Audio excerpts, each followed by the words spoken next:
Oh, if you have headphones, that would help, by the way.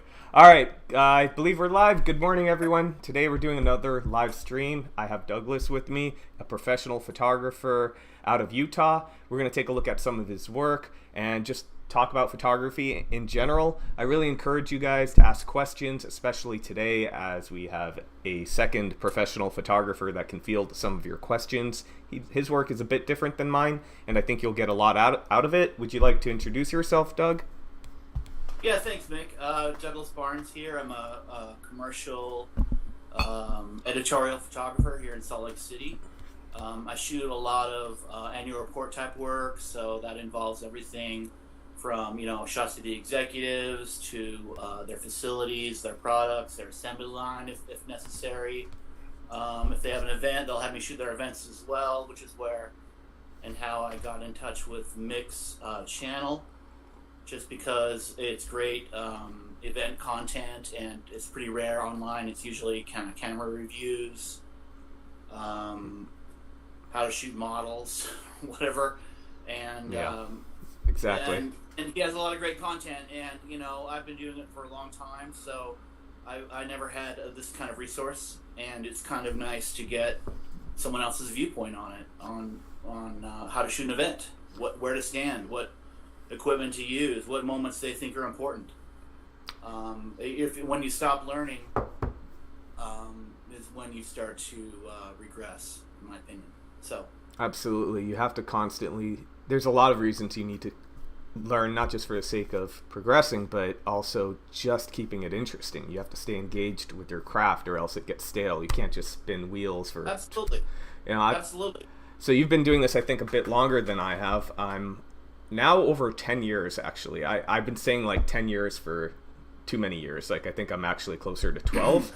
But if I don't try new things, and if I don't try to constantly improve my work as well as just try new things and stay engaged, I get kind of bored. Yes, absolutely. And I would add that you get in a rut.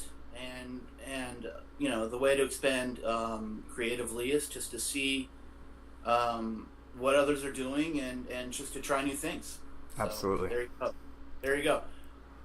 All right. So today, what is it you would like to get out of sharing your work with me? Well, I assume you have the photos in your somewhere on your computer, and I'd rather we kept them in the categories like. Yeah, they're ready to go.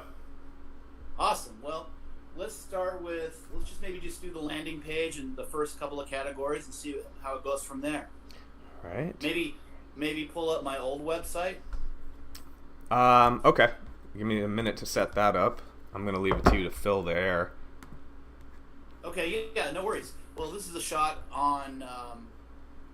That I took. I do a lot of wind tower and energy work, a lot of industrial stuff. For some reason, I found a niche here in the Intermountain West of being able to show up to a construction site and make their solar array, their sewage treatment plant, whatever, look really good on a page. And in doing so, over the course of time, I've become quite known for my industrial photography, so I get a lot of work that way, and I really enjoy it. So that picture right there that you're showing on screen is a shot I took of a wind tower on a site in central Utah. Actually, the power goes all from these wind towers all goes to Bernardino, down in California, ironically. Just real quick, I do have your website up now if you want to start there. Yeah, I see it. Okay. Great. All right, let's take a look. See.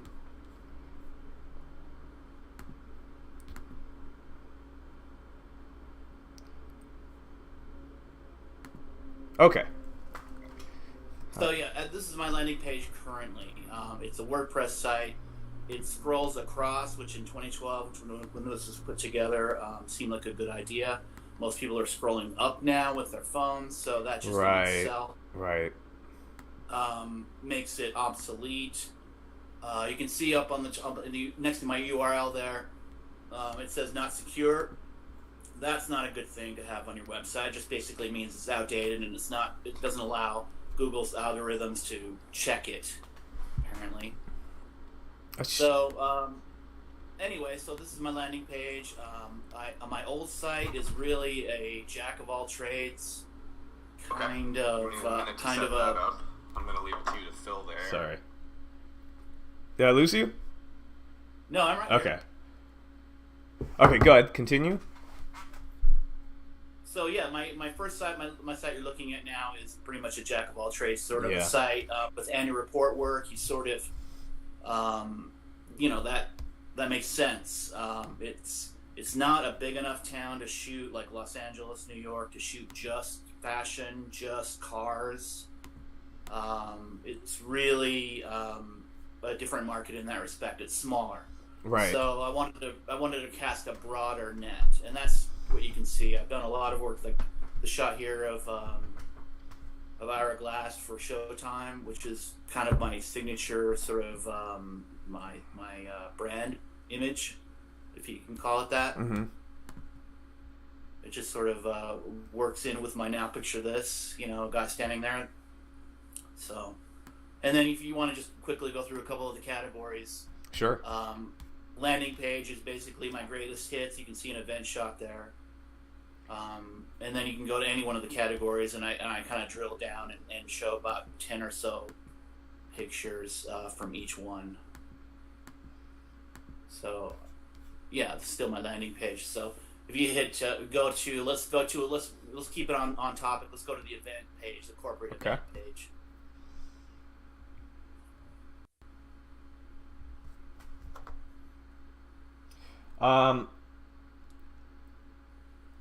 Decrease my bit rate. I'm getting a technical tip on how we can improve the streaming. Let me see if I can do that real quick.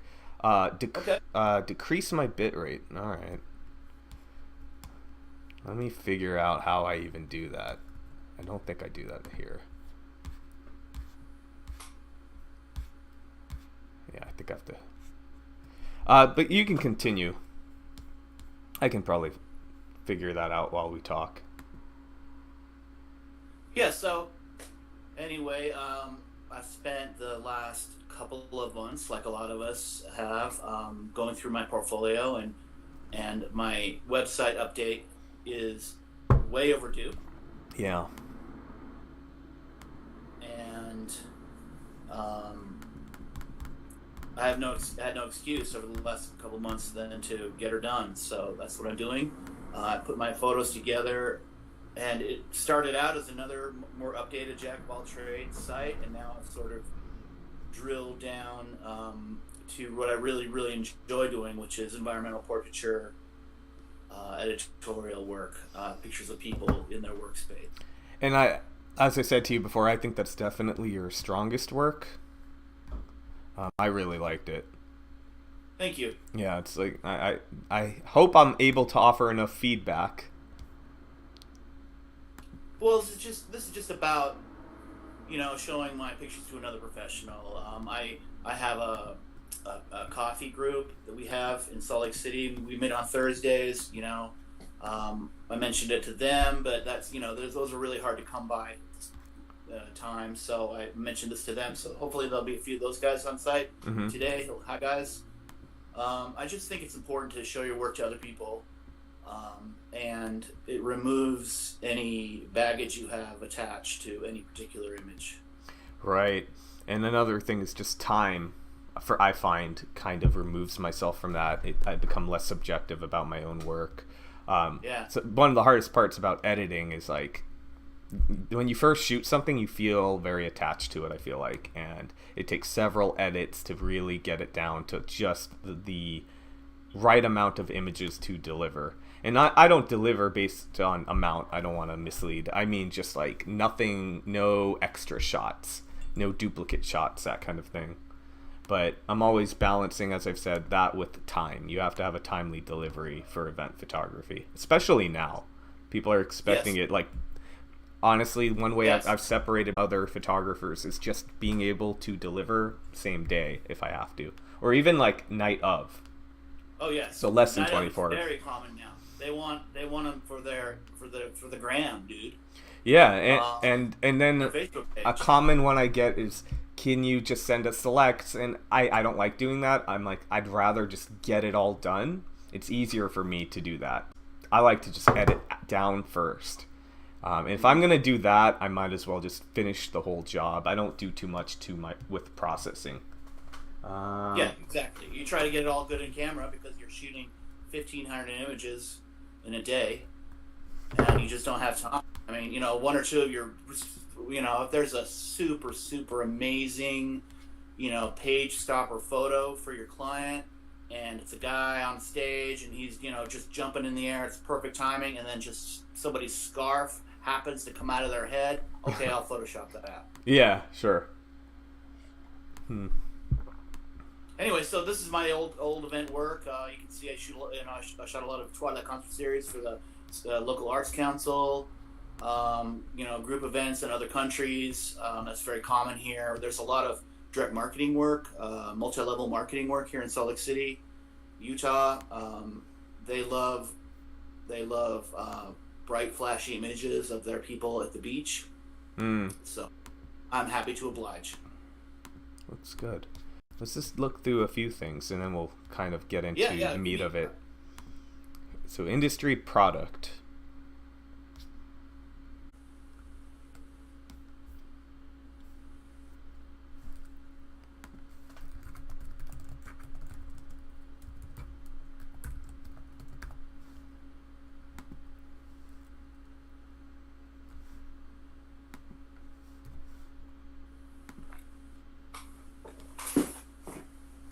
All right, I think we're back.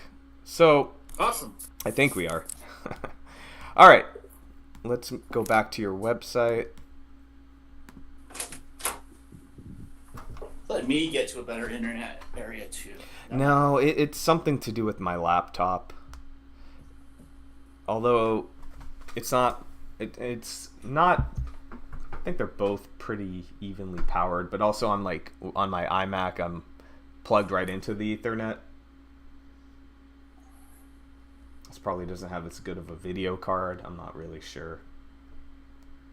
I'm not good at partially knowing things. So my strategy, because I know, and so my strategy is just don't bother. So like, I don't, let me see.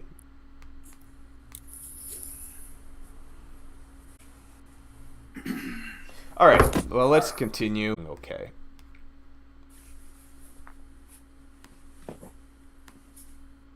Oh, that was actually the last one.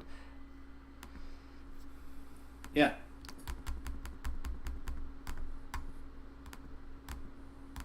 The gentleman from he thing and the guy with it between the two round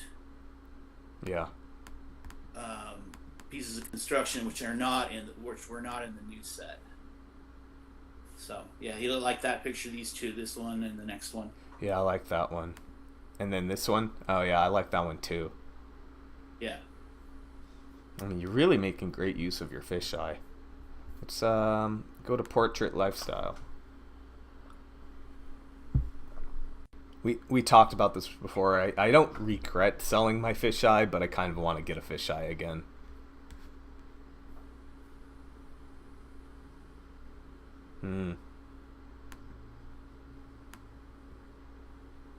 Yeah, so the kids with the 1995 headphones, that's going to be gone. Yeah. I like the guy in the blades. The blades? The guns are going to be gone. Oh.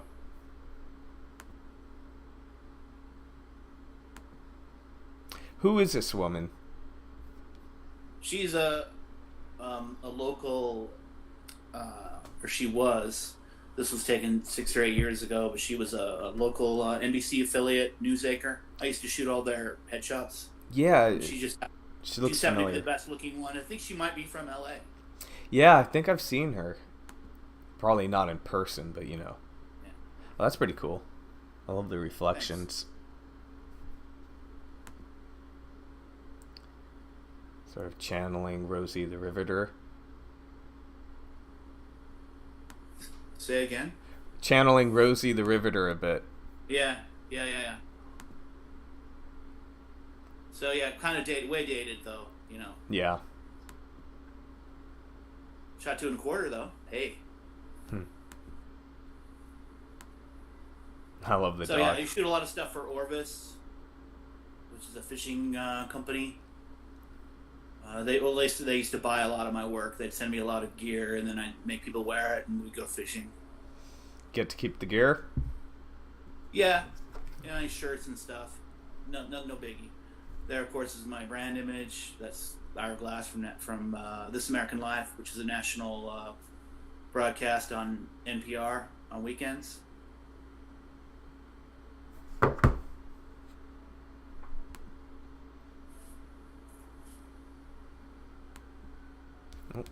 Trying to see if there's any questions here. Well, we lost a lot of people because I had to restart the stream, even though I was able to just pick it back up. Unfortunately, it is what it is. What can I do, right? I understand. Yeah. Let's see. I'm sorry I didn't tune in a little sooner. If we can work this out.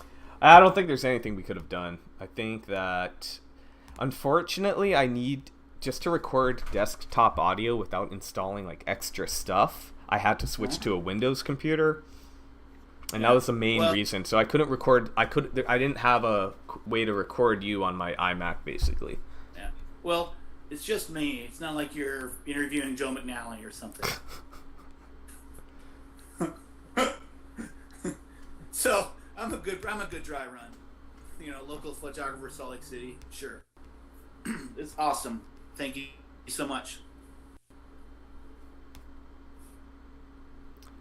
All right. Yeah, so architecture, that's not going to be on my new site either. Okay. I don't get booked for very much of this work. I don't have anything particularly new. That's why I put the machines in there, just to kind of like, it's a lot of just the best stuff is just guys standing in big construction sites and stuff and whatnot. Yeah. There's no excuse for having machines in your architecture stuff unless you want to fill it in. Like this one's like technically perfect, but the decor and that one too. This is the one I was telling you about with computers in the background, bottom left. Oh, yeah. But do you really think the client's going to notice that, or a potential client? I don't, and this has been on my website for years, and that's the first time anyone's ever noticed that. So, again, that's one thing about this, Mick. I think we tend to overthink things. Yeah. In photography, I think when people when a client goes to your website, they just basically one box is going to get checked within 10 or 15 seconds, and that's if if you're legit or not. Yeah. If you are professional. Mm-hmm. The rest is gravy. So if you can show them 10, 15 great images that they're looking for, then they know you are capable of 10 or 15 awesome images. If you show them 10 or 15 that are great, and then another 5 or 10 that are average, then they'll know you're only capable of 10 or 15 good images. Absolutely. So, anyway, I'm going to take this off. I want to be a specialist. I want to photograph just people at work, and that gets me, that leads into a lot of executive portraiture, a lot of bill-paying clients as well. Yeah, I hear you. I decided years ago that I was really just going to focus on events myself, and it's smart. Well, I think we talked about this before, but it's sort of that the analogy I've heard would be if you have a specific weed problem, dandelions, whatever, you don't go to the store and buy the kills all weeds, you buy the kills dandelions, like the specialist weed killer. I mean, we all know that the other one probably will kill them as well, but people feel more comfortable hiring someone that specializes in something specific, I think. Recently I got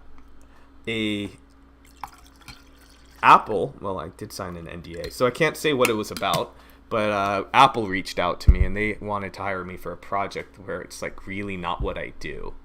And I was stuck where I'm like, okay, I don't want to say no to Apple, but I'm really not the right photographer for the job. And you don't want to train yourself to be one at their expense. Right. It's like I could do the job, but it's like, really, I'm not the right person. And I genuinely just want to do, at this point in my career, in my life, I really want to do what I love and what I'm really good at. When I first started, I just took on anything, but I also had to. I had to because I made a full-time living right away. When I started, I jumped right into full-time professional photography. I didn't have a day job, and so I had to make my living from it. So if someone was going to pay me to photograph like anything, I would take it. Still laggy. This is such a shame. But yeah, for me, that's where I'm at. But what I realized is I'll play the game, I'll send the quote, I'll go back and forth with them, and I knew they were really only taking my quote to play it off, to compare it to other people's quotes. The gentleman from that was actually the last one. Sorry? I'm sorry. I'm just trying to see where we are I was looking at my phone just to look at the YouTube thing. Yeah, I'm getting. See where we are, and it's a couple minutes behind, I think. Yeah, it's pretty bad. It's pretty bad. My friend just. Well, let's just keep on talking, and it'll catch up. It'll just affect the questions if there are any. That's all. We can just keep on talking, and then they'll just get it in real time. Let me see. We'll just keep talking. Let me see if there's anything I can do. Oh, totally was okay. Don't need to share that.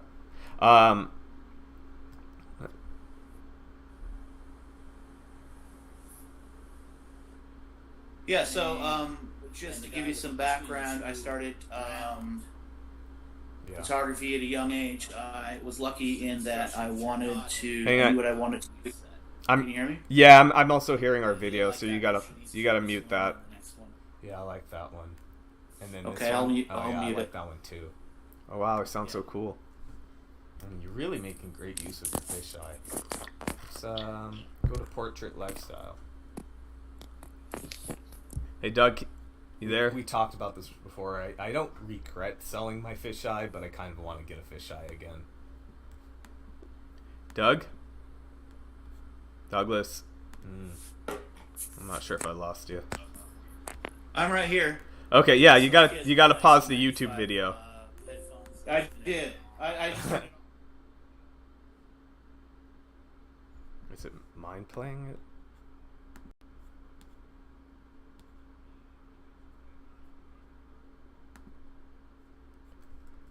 That was actually me. Okay, I think I fixed everything. Awesome.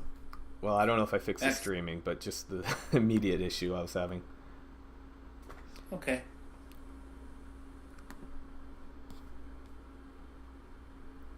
Okay, let's see. Output. Let's try to change that.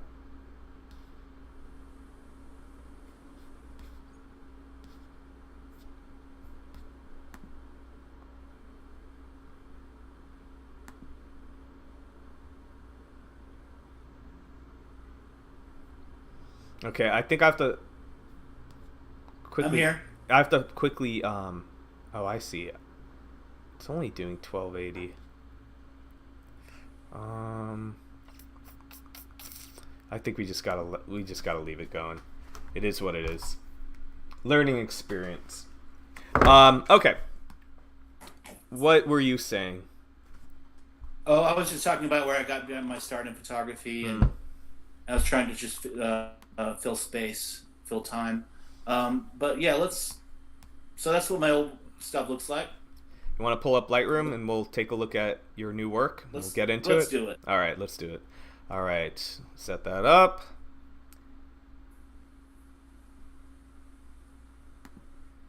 Okay, so here we have our first image on the landing page. So, yeah, and these aren't in any particular order. Actually, I thought the landing image would be the gentleman you can see from behind walking on the construction site, but we can get to it. I don't know why it's not going in order. I have it by folder, but not. I guess it's not putting it in order. I can. They're not in any order, Mick. Okay. So which one would you like to start with? We can just go in the order they're in. It doesn't matter. Let's not overcomplicate it.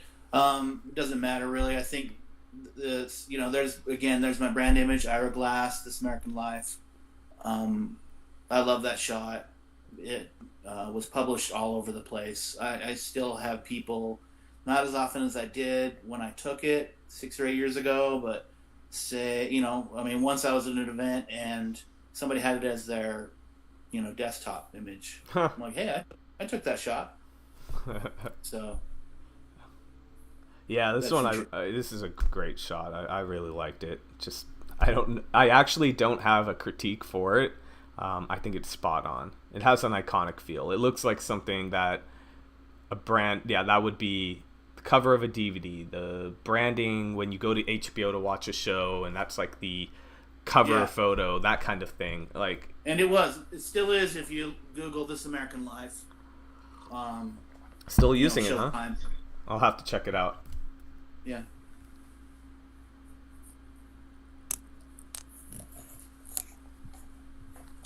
Again, that's one of my favorite images.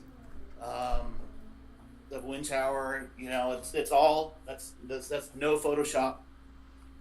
So, what was the available light here? Because it's obviously lit, and I don't think you used a strobe to light that. No, I did not. That was a construction site. I was hired to shoot on an ongoing basis the construction of a wind tower facility in central Utah. And that's where I got my beginning, really, with shooting for a lot of these companies. And they called off. It was during the summertime, and in the desert they work at night because of heat reasons. It's too hot. Right. 100 degrees, on the ground. In the daytime, at 3 o'clock in the afternoon, they're just going to start work at 7:30 or 8 o'clock at night, and then go into 4 or 5 in the morning. But there was a lightning storm in the distance, so they called off work, but they left the big construction lights on. Oh, cool. So off camera, right on the ground, is another wind tower being built, and the spill from that construction site lit up this tower. And everybody was driving home, and I was driving towards the exit of the area, and I saw the lightning in the distance and the wind towers. I'm like, okay, there's going to be where I'm going to get lucky. So I pulled over, set up my tripod, and pretty long lens, like probably a 70 to 200. It was way off in the distance, and I just 30-second exposure, the longest I could do. And during the lightning storm, you just click. You can. It just happened to be the perfect exposure for the wind tower, and then let the most amount of lightning strikes to happen. So. Ah. I didn't know that this happened until I got back and started looking at the images. Oh, very cool. Because I was sitting in my car. It was freezing cold. This wind was starting to blow. The lightning was way off in the distance, so I was in no danger. But they didn't want anybody in a 300-foot tall wind tower in a lightning storm.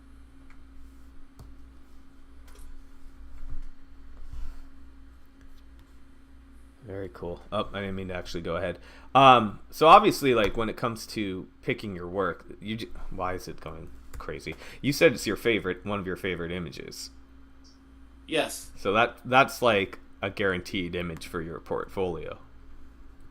Yes. I wouldn't think you're open to removing it. Not that I'm going to suggest it. Nobody. I don't think anyone likes it as much as I do. I mean, I remember the president of the company. He said he called me a rock star because of the photo, and that was Oh yeah, when you get that kind of praise, but it gets to your head sometimes. I've gotten that where you feel like you can do no wrong, and then maybe you still can. For me, the image, just compositionally, it's a great image, obviously, but I'm not a fan of that kind of not centered and not rule of thirds where it's kind of just off. But I think you're aware of that. But I also think this might be a personal opinion, but sort of balancing element, a balanced image, it underpins all rules of composition.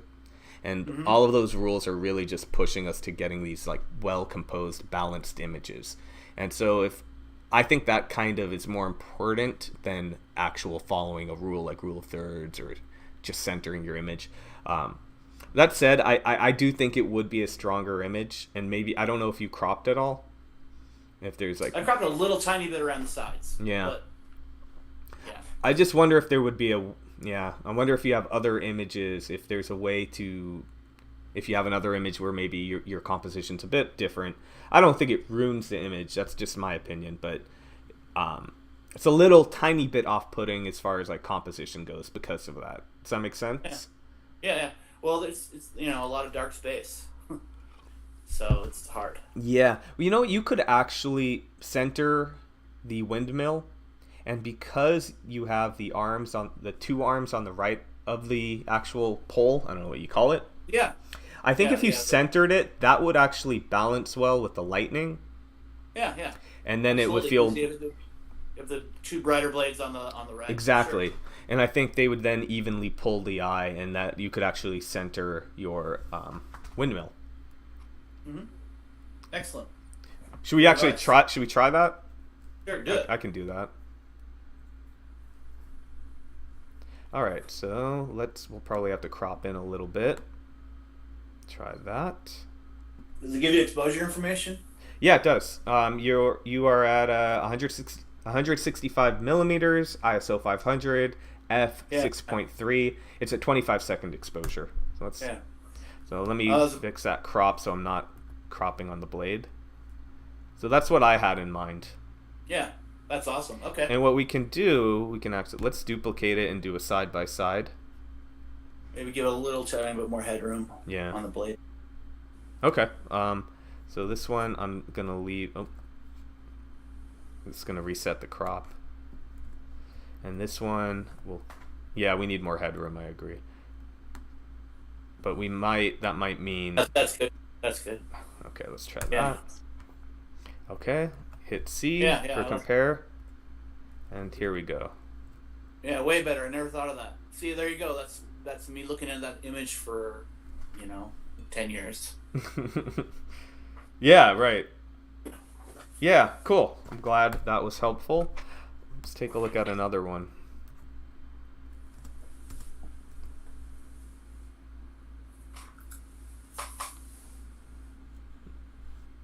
All right, cool. Yeah, guys bringing a tower up. It checks a lot of boxes. Interesting angle, something you don't see every day. I like images that make you, look twice before you get it all in. So I really like it. That one's staying. Yeah, I've said for years. I mean, it's not that simple, but one way I kind of gauge how compelling an image is how much I can look at it, how long I can look at it for. Yeah, exactly. I remember the first time as like a kid. I like Pablo Picasso quite a bit. I know. I mean, he's one of the greatest artists that ever lived, and that's not a controversial opinion. But I really do like his work, and I remember the first time I saw one of his pieces in person, and I just sat there for like 20 minutes staring at this painting. There's so much depth to it, and there's really powerful images that you can consume in like less than 5 seconds, sometimes a second. Those images do really well on Instagram.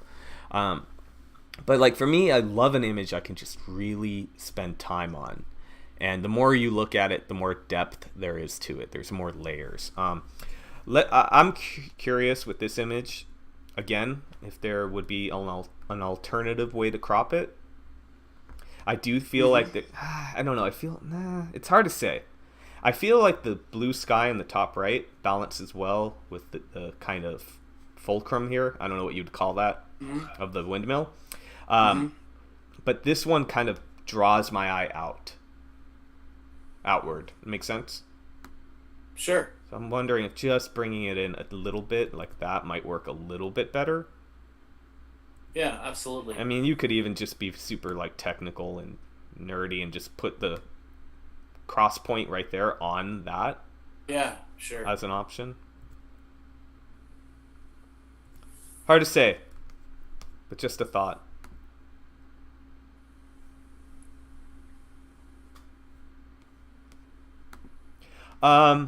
What are your thoughts on this one? I just like the way that guy is looking at me. Yeah. it's provocative Yeah. without being violent. He's interesting. I think that just tells a story a lot about this gentleman. He's seen a lot of rides in his life. Mm. He is just literally standing at the doorway. I got 2 shots of him. One of them looking off, and then he looked at me. We don't have that one though. Okay. Yeah, it definitely has like he is sizing you up. Like he's not sure what to make of you. I'm getting that. And it's interesting because you're kind of shooting a little bit below his eye line. So it looks like to me. And so that's it's a disproportionate power in that you're shooting from below. So he has the power in the situation, you could say. Yes. But at the same time, he looks very hesitant. So you have this kind of mashup. So it's kind of interesting, yeah. Now, at first, like, it wasn't that compelling to me, to be honest. I think just maybe its composition. It wasn't that compelling for me. But settling on the image, I that's what I'm getting from it, and I do like that. Now, I think we could probably enhance that by maybe Sure. Exactly. making it more intimate and then having less headroom. I don't like that though. Sometimes you think it would work and it won't. It was wider than that before, and then I cropped it in. I had quite a bit more headroom and more to the left of the photo. Do you think you have all that headroom because I'm guessing it's an older image? Yeah. And do you think maybe it had to do with the clustered focus points? I don't know if it's good. Perhaps. I just like to, sometimes being a photographer is about being comfortable in an uncomfortable place, and to get the shot, to get the image for your clients, to tell their story. You can't be bashful. And this picture to me says I'm willing to stand in front of this guy and take a picture of him because he does not super agree with my liberal self. Mm-hmm. Interesting. Anyway, that's just, I don't want to get political, but it was just kind of a meeting pot. And then the rest of the day was interesting too. Really nice to me though. Yeah. Anyway, so environmental portrait.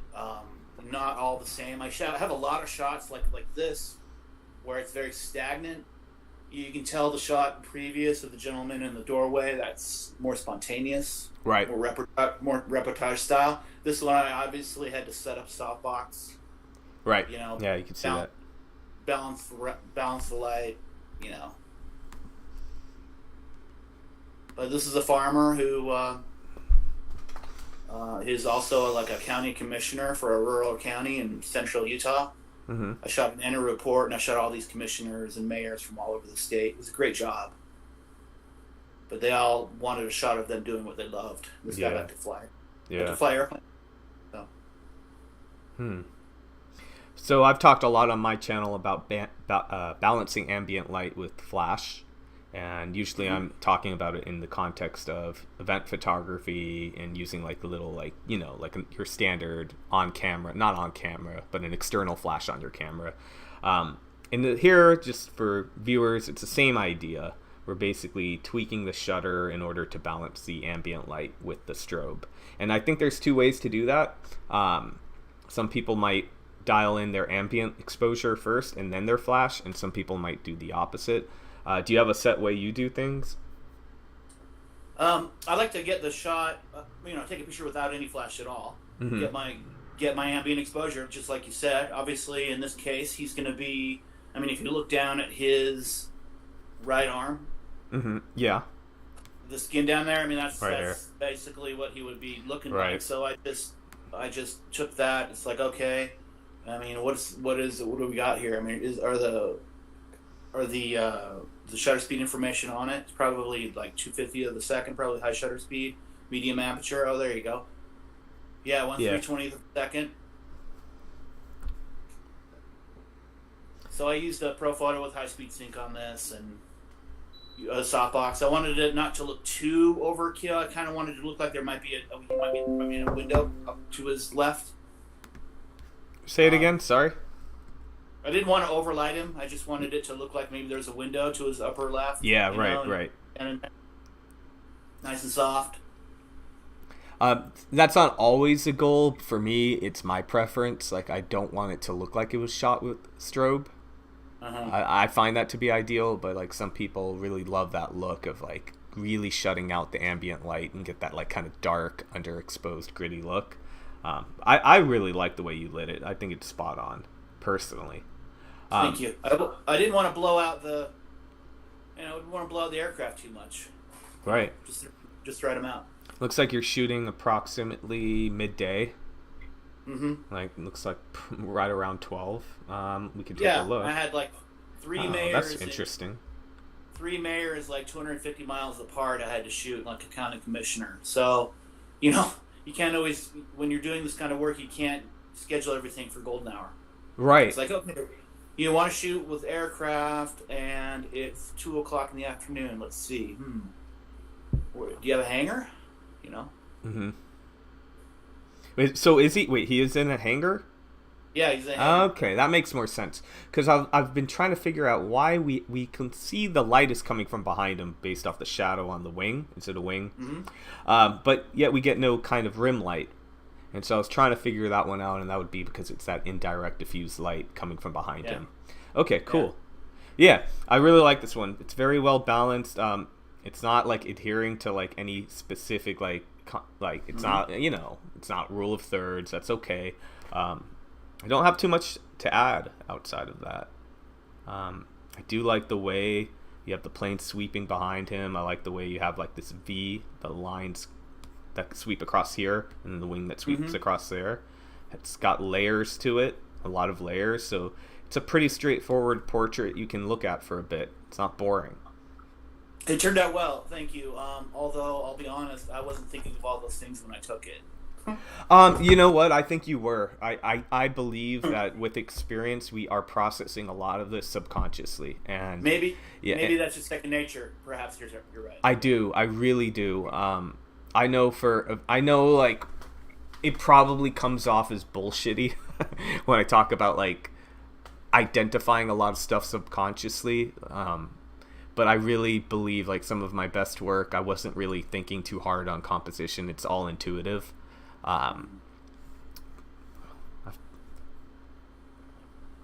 Okay. Go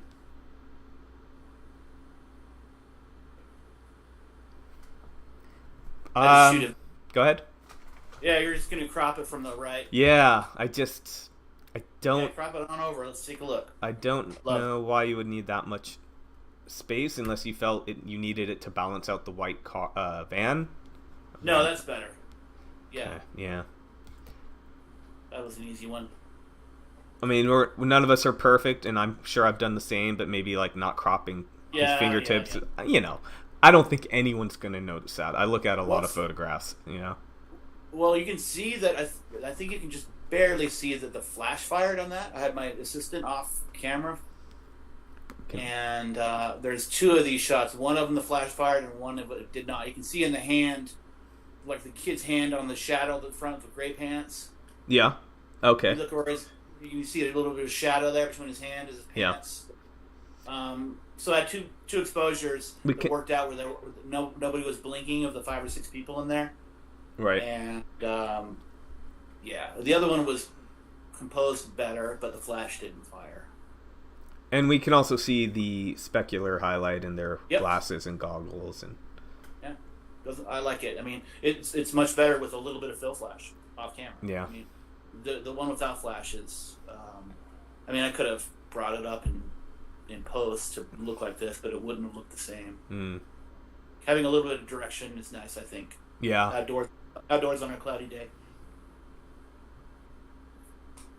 Just gives it a much more like clean, professional look, I think. Mm-hmm.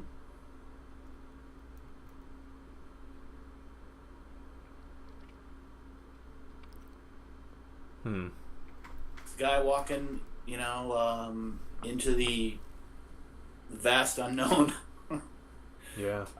I just like the shot of this image of this guy walking away. It's different than the rest of my portfolio. It's more it's more spontaneous. I mean, it was not set up at all. I mean, he's just like literally walking into there, and what are you thinking about? And he got a tool belt and all that stuff to hang. Those are all racks for a solar array.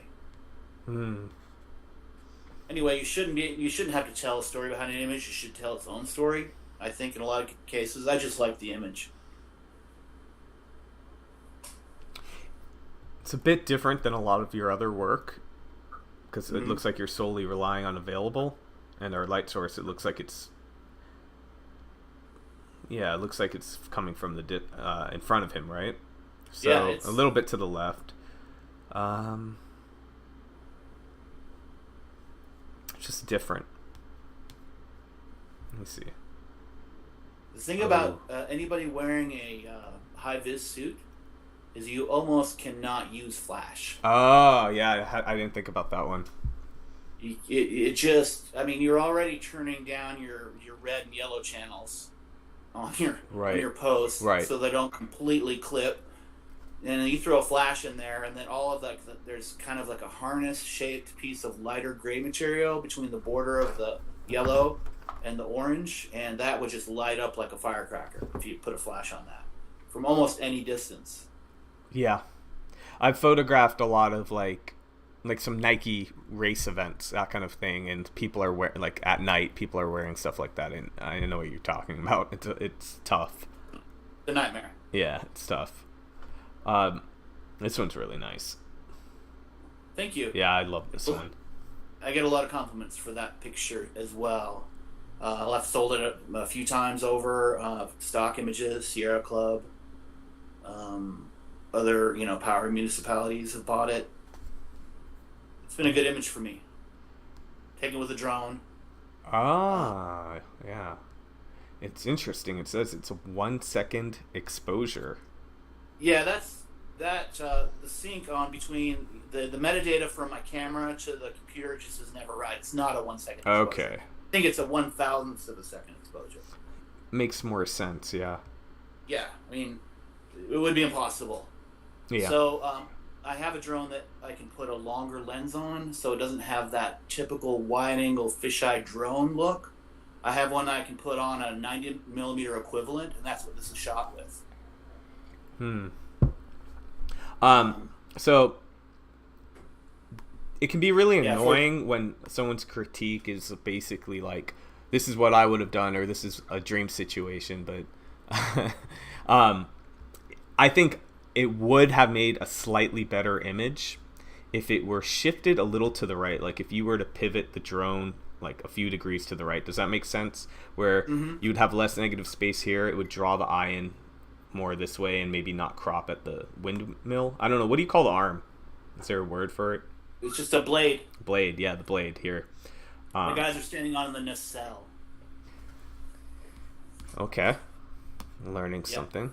But if I just crop it here, then, well, I don't know. That could work, actually. Maybe not. It's a tough one. Yeah.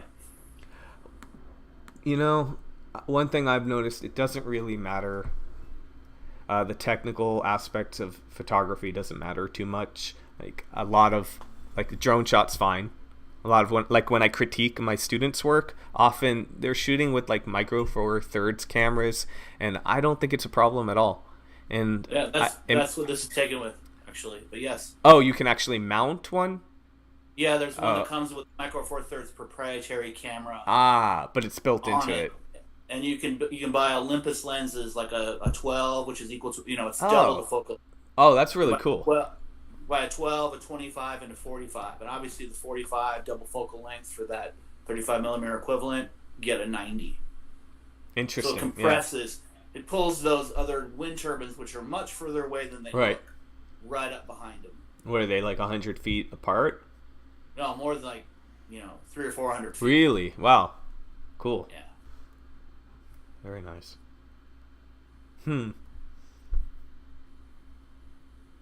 I wanted a woman on my website Yeah. in doing construction, doing her job, interesting perspective. Looking through the hole she's about to weld. She thought it was amusing.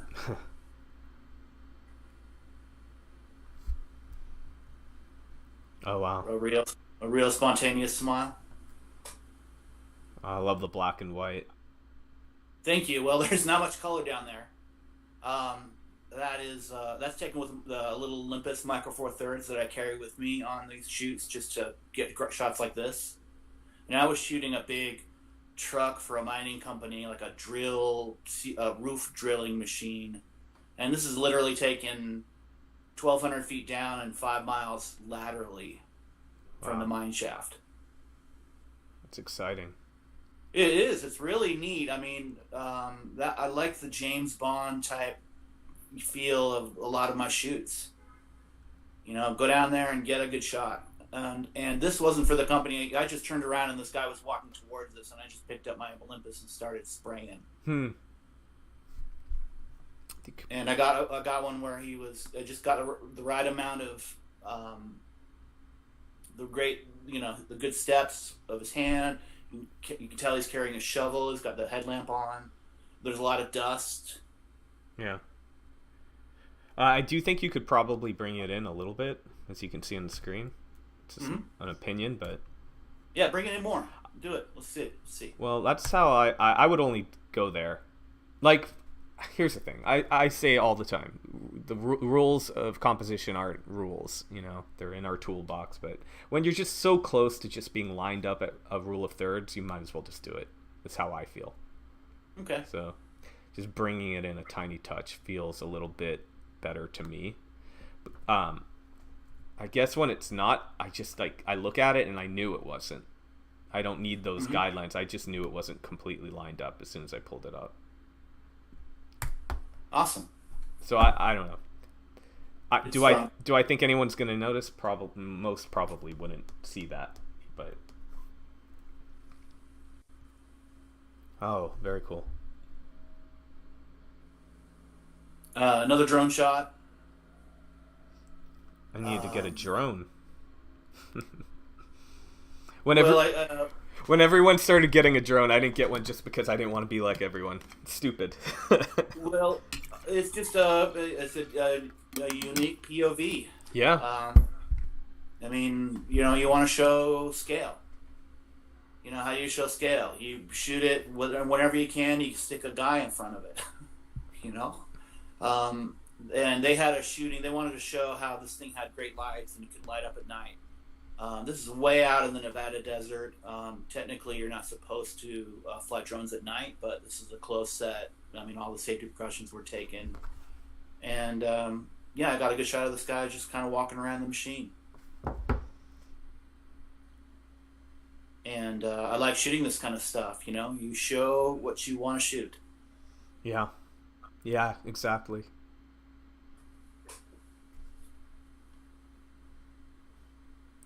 I like the way the lines of what is this? Whatever the drill is, yeah.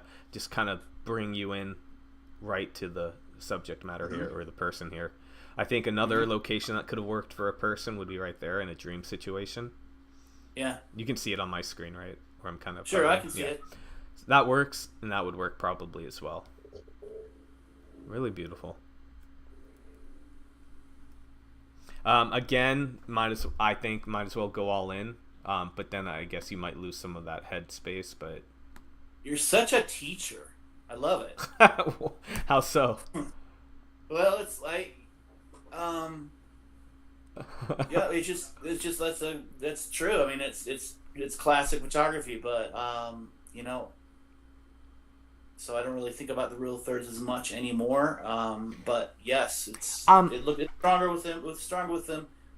It's definitely not the end all be all. My opinion is, like, if it's so close, you might as well. Mm-hmm. I actually prefer your original crop. So instantly I look at it and I'm like, and I already, as I said it, I'm like, well, I really love the way the I don't know what you call these, the pillars, not pillars, it's inside of a a desalination plant for like Ah, a power company. cool. But yeah, I thought maybe you could have gone there, but I like your original more. It doesn't feel as balanced now. Yeah, we have a rule of thirds, but we have a better balance and more Yeah, direction, which creates more yeah. visual interest when we can see everything. Hang on, I don't know why Yeah. it's not letting me Looks reset like the crop. yeah. It's a good one. Thank you. So, was this in post, or did you actually shoot No, it and drag that's. your shutter? I think I dragged my shutter on that. Let's Let's take take a a look look. at Yeah. the. So you're at a fifth, so it Yeah, does yeah, look like it. yeah. Um, That's in camera, baby. in camera. I've talked a bit about dragging shutter on my channel, but for anyone that didn't tune in for those, you're basically doing your flash is freezing your subject matter, and then you're dragging your shutter, meaning you're using a long exposure and adding movement to it in order to get that look. So in this situation, we've got a pan, correct? Mm-hmm. So Yep, of course. basically, fires the flash, or you could do rear curtain, I guess. I don't use it too often. I don't know if you do. Rear curtain? Yeah. When I use flash, sure, but I mean it's pretty much set that way. I mean it looks much better when you shoot flash rear curtain, I think. Yeah. I don't change it back and forth. And this guy was doing obviously run after run after run. So, I mean it would sound really neat and awesome if I got this in one shot, but he probably made 25 passes. Hmm.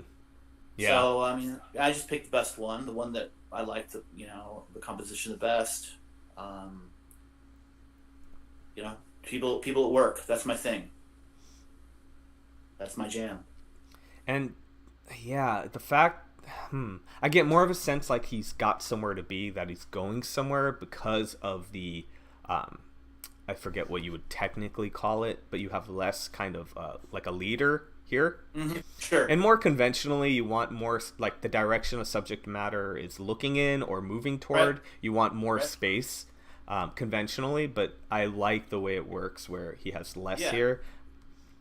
I wanted you to feel off balance. Like Yeah. overwhelmed. It does give you that.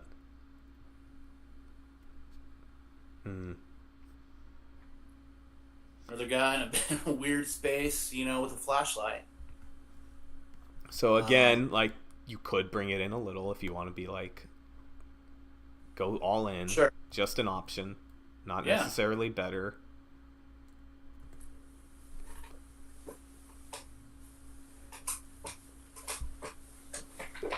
Yeah, those are exhaust tubes for for a power plant. Yeah. They just two tubes that meet and then make the big, 100-meter tall smokestack. It's They beautiful. were down for repairs. Yeah, I love all the texture. All right, that was your landing page. So let's go. This would be what your focus will be, right? Industrial and yeah, Yeah. right. The next two will be my main ones that'll show up on my website. I have the hidden event, the other two hidden ones. Those are going to be just if I give them the direct URL. Okay. What would be the most? I haven't So really obviously, the most important one to look at would be what's visible, right? Right. Okay. Right. Let's start there. I just worry about time. We've Yeah. already been at it an hour. Don't want to bore people. I don't know if we're boring people actually. Yeah. I don't see any questions. Well, we had so many technical issues, honestly. What I might do is I believe OBS, the streaming software, does create a recording when you stream, and so I might just upload it later, Okay. and I think that would be better. Great. Okay, so we lot talked of the about same this images. image, yeah. So let's. Oh, you know what? Before we move on, so other than like my little thoughts on each image, was there kind of are you trying to narrow it down a bit, or what was your objective? No, I just wanted to, get some feedback from another professional, Okay. and that was my idea. And then you asked me if you wanted to do a YouTube live, Okay. and I'm like, yeah, sounds like a great thing for other people to look at. I mean, I've enjoyed looking at it. It's completely different than what I do, So it's been interesting. It seems nice. Like, I'd enjoy it, but Yeah. Well, if you like, we can go, since a lot of these are the same, we can maybe hit the portrait editorial um, were there any that page. we did see some of it on your website as well? Yeah, right. This one's good, but a lot less dynamic than I think that one and a lot of your other work. I'll just say that. Okay.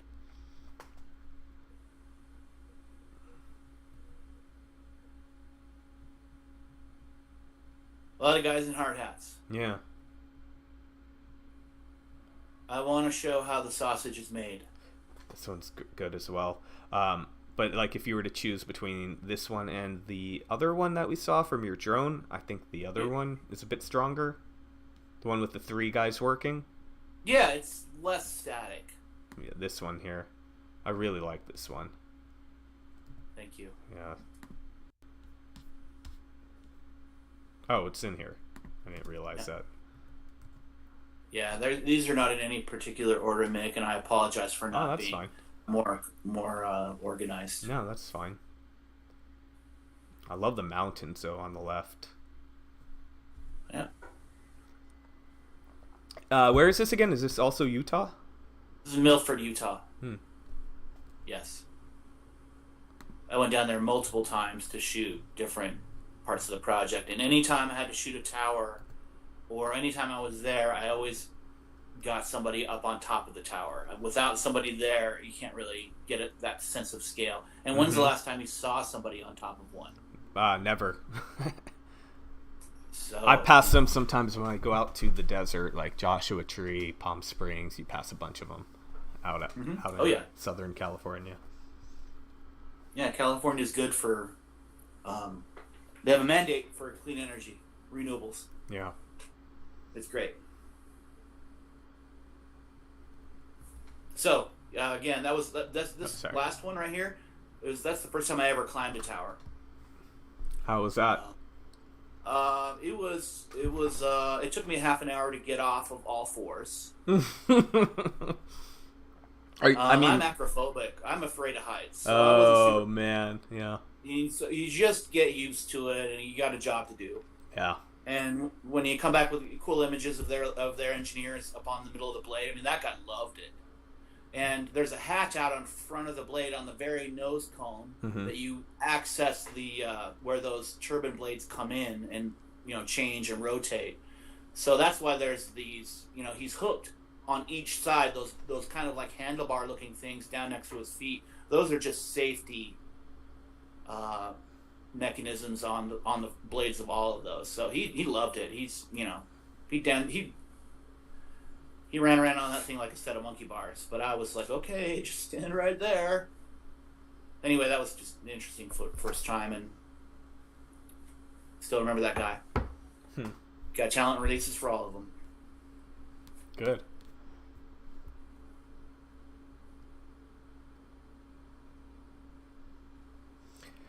Well, this one's posing a lot of questions, and that may be a bad thing. For this type of work, I don't know. But when we have no context, it can make people feel quite uneasy. So I'll say that. Of course, his toes cut off. Nobody's perfect. We're all gonna make those mistakes. So it's not a criticism of you, that's for sure. Like the lighting coming from the other room, the way it lights him.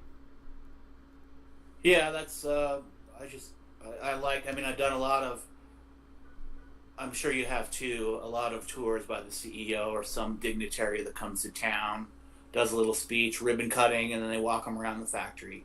Yeah. I just like this particular one. There was just this feeling of exclusivity with this guy and sort of his people sort of just off in the back, and it was just an interesting moment, and I liked it. And I photograph a lot of factory tours, so I wanted to. You don't really see that shot too often. I see it in movies when they're looking at the alien they captured. Exactly. That's what I feel. Yeah, but I like it. I like this image. Okay, that one's dated. Yeah. Yeah. Well, that's the idea. Yeah, that's cool though. What was this one for? That was for an annual report for United Way. That was taken early in my career. Were you actually shooting with the 6x6 camera? Yeah. Very good. Hasselblad, Tri-X. It still looks so good. It's sharp. Yeah, I don't know. I'm not like I'm not super technical in the sense that like I don't geek out over tech. I don't pixel peep, that kind of thing. I'm technical about my what would we call it? Just my technique, my craft. But I still think medium format film looks better than modern 35 millimeter digital. I still do. But it has a different look. And back in the day, up until 2000, 2003, if you shot a commercial job, it was on nothing smaller than 2.25. Right. Events were obviously 35 millimeter. Right. Right. Absolutely. I mean, everything color was shot on chrome, not even color print. It was chrome, as in slide film. Yeah. So you had to get right clip tests, 2 rolls per outfit. Run the first little clip and then through the chemistry, make sure it looks good, and then run the rest of the film. Yeah.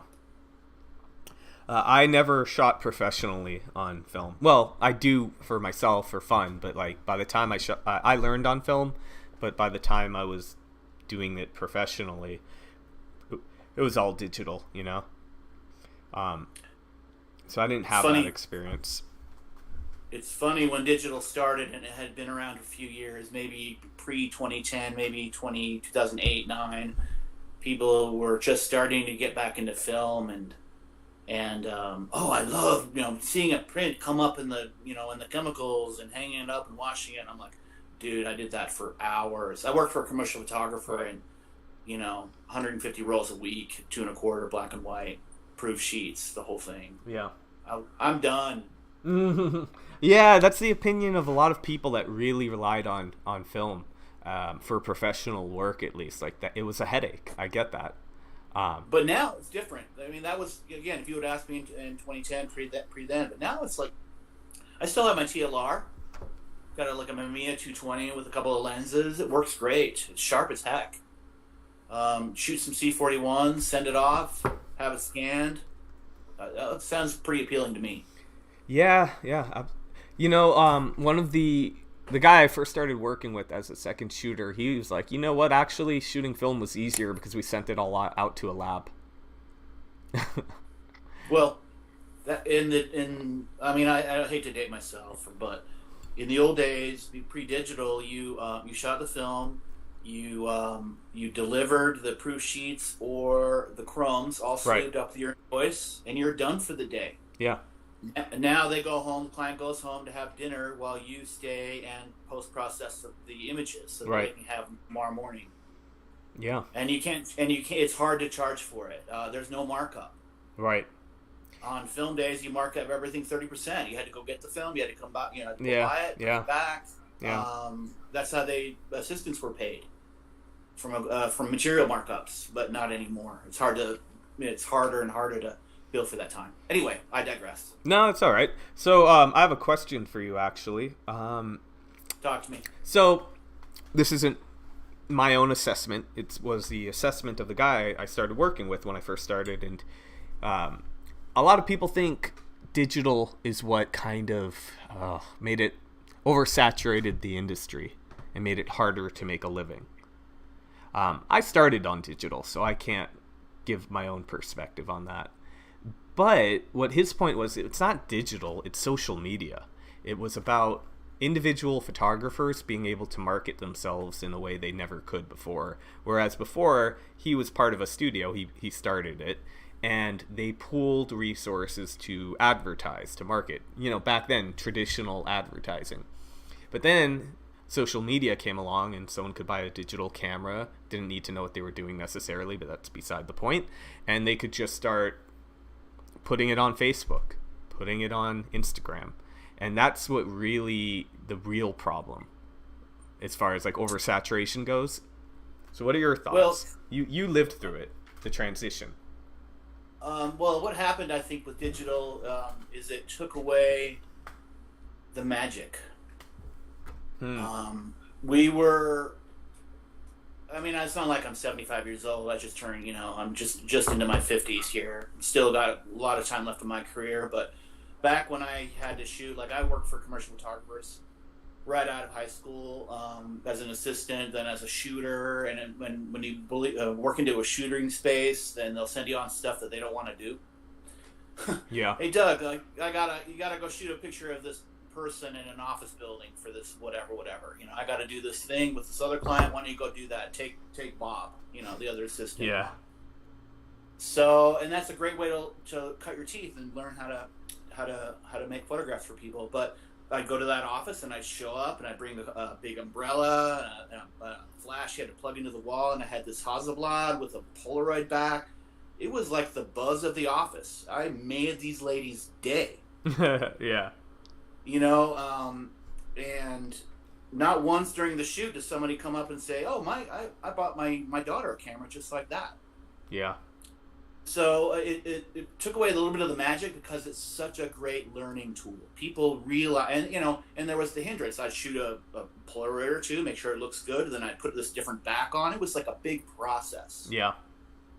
And it demystified it basically. People you pick up a camera and it's such a great learning tool that it just made it more accessible to a lot of people. Right. Who normally would have I got to go through the whole process like a welder.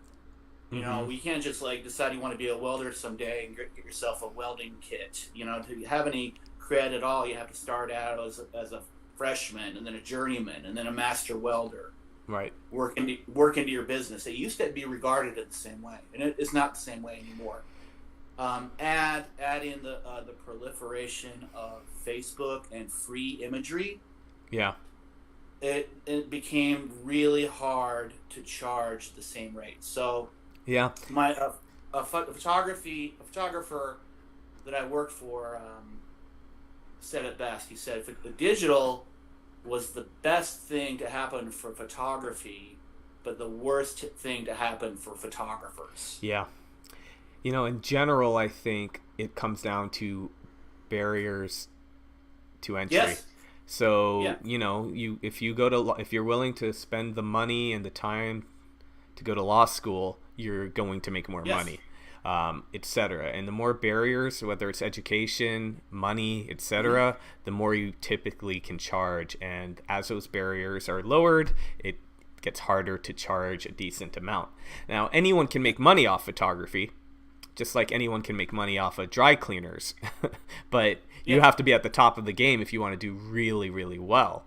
I think. Yeah, well, it's been talked about to death with a lot of photographers. They can bitch and moan about the thing of digital, the advent of digital. It's just, I think it broke down the barriers, and the proliferation of free photography hurt us. I mean, even on the practical level, starting out for a studio, like if you had a new product and you had a mock-up of your little box and your new computer gizmo, you had to send it over to a photographer who had the white setup Right. and the 4x5 camera to bang out a nice production shot to send it back to you for your thing. Now that, starting in early 2000s, the art director just gets a white piece of paper and shoots it on his office desk. Mm-hmm.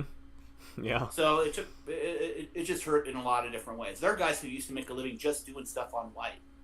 Yeah. Yeah, there were a couple of guys in Salt Lake City that were called, Stuff on White. I mean, I think that was literally the name of it. That's pretty funny. Anyway. What do you think about situations like this when we're in a recession, when there's a pandemic?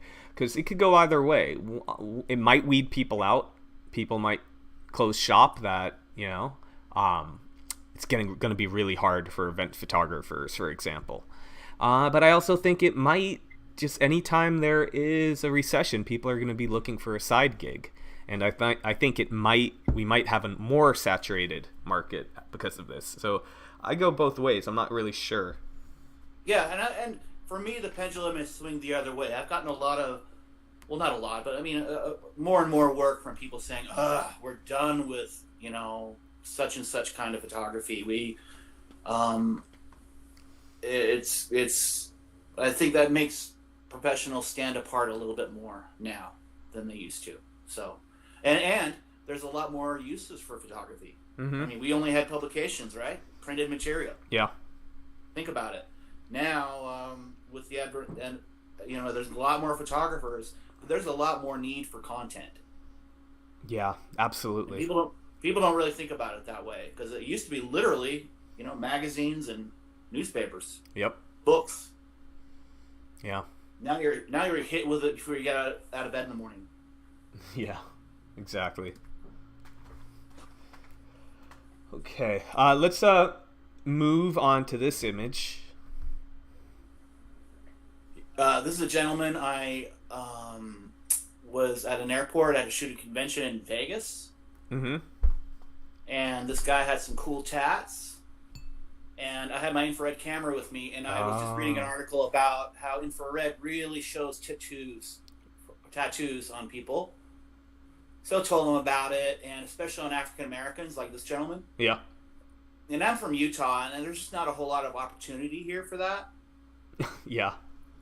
It's just a really white state, Yeah. and it's a bummer for a lot of reasons that way. But this gentleman was super nice, and he pulled up his sleeves, and I was like, oh, that's my favorite picture I shot the whole week I was down there. I was on the airport going home. I thought it would have been on an assignment, but yeah. Oh, sorry, lost the image. But yeah, it's very cool. I love the look you can get from multiple soft light sources, like when you have multilateral, like multi-directional light from windows. Mm-hmm. I love that look. And another thing is his sunglasses were opaque. Yeah. That's infrared. It'll make people's sunglasses transparent. So cool. Yeah, it's a really good image.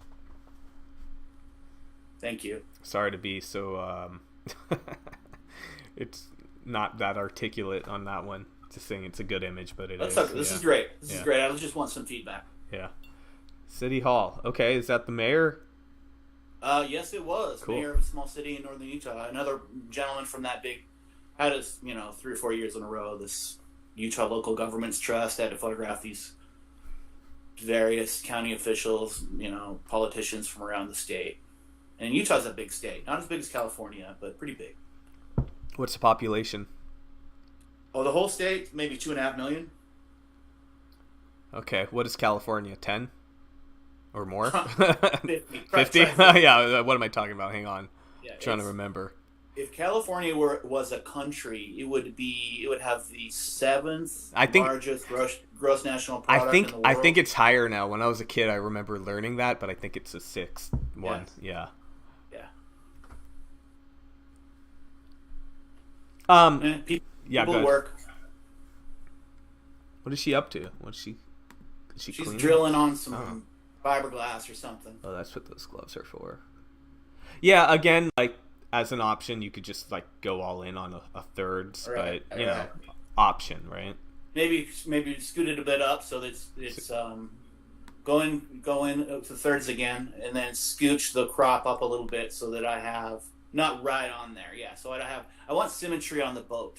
Yeah, I see what you mean. Like there, is that about right? Just kind of line it up right here. Yeah, it's helpful. Thanks, Mick. I like that one. Thank you. Just makes. Gotta get some. Go ahead. Get some women in your portfolio. I agree. I think. Yeah, absolutely. You want diversity. Diversity. Thank you. That's a better word. And not even just like cultural or ethnic or anything. Just diversity in general with your work. Someone asked on the questions, how was that motorcycle shot taken? And it was taken from the back of my Subaru wagon. I had my assistant driving, and I was driving in front of him. To answer your question. That's cool. And I'm pretty sure that's not Photoshop. That's just right. Drag shutter.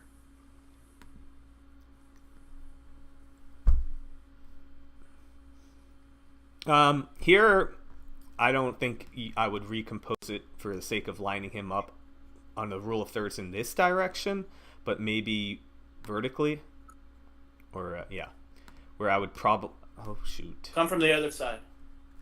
Hmm. Come from the other corner.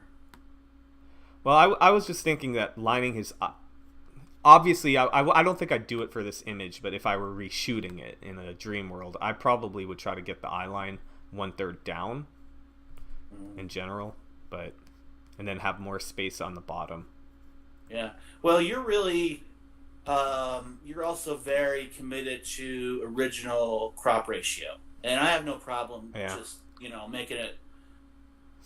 Right. Just, cutting like maybe a little left-hand side off and making it a micro 4/3, a 4:3 image. Right, and then for context for anyone watching, we talked about this actually last week, or Tuesday, not last week, where I have sort of competing ideas. Where on one hand, I like, original ratios or standard crop ratios.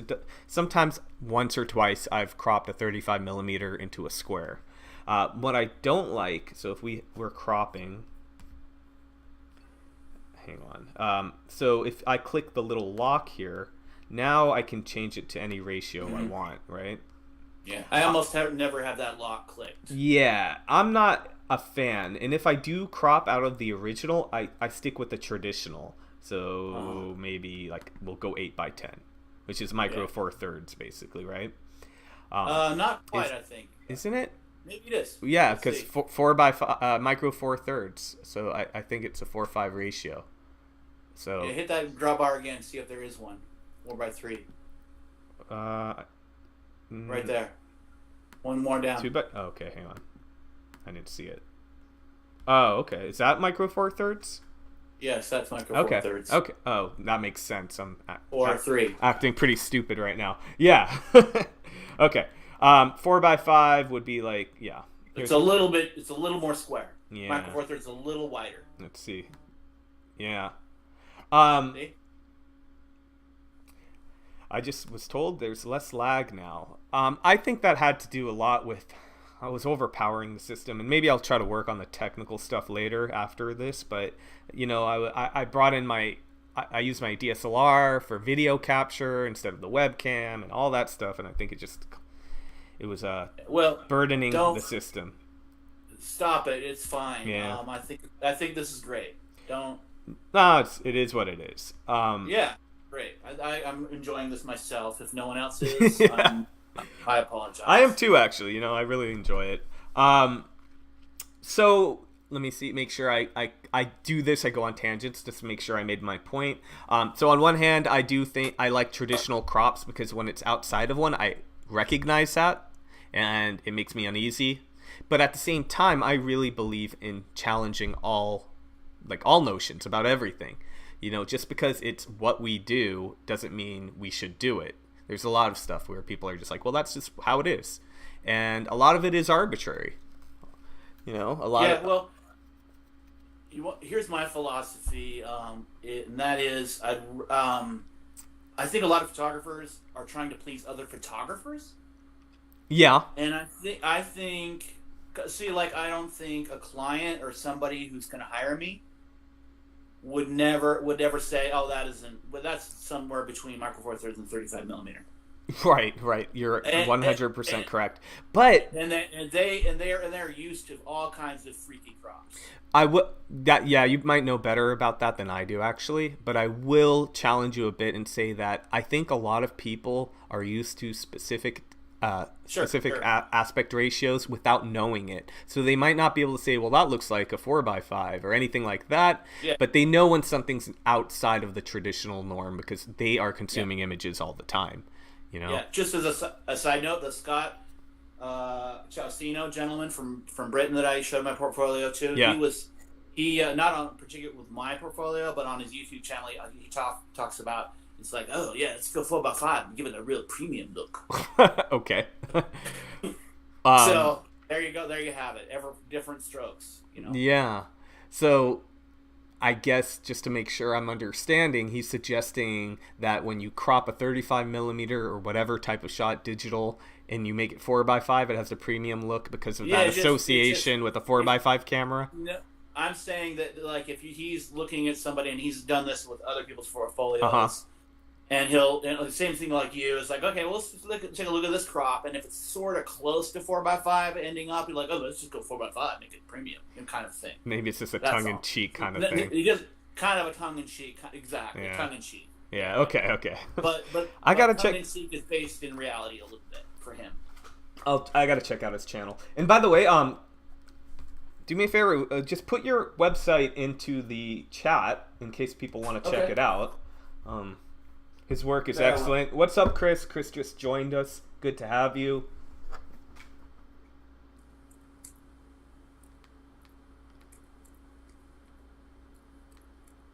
I want to get technical issues sorted out at some point, and I would love to do this more often. Also, guys, if you are interested in having your work critiqued, let me know. My objective is always to open up possibilities and use them as learning tools, not to just tell you this is how you should do something. I would never be so presumptuous to think that my opinion is more valid than Douglas's here, but he is a very solid working professional. I'm just giving him, if you're joining us now, I'm just giving him my own personal take on some of his work. And it's great, so you should do this too.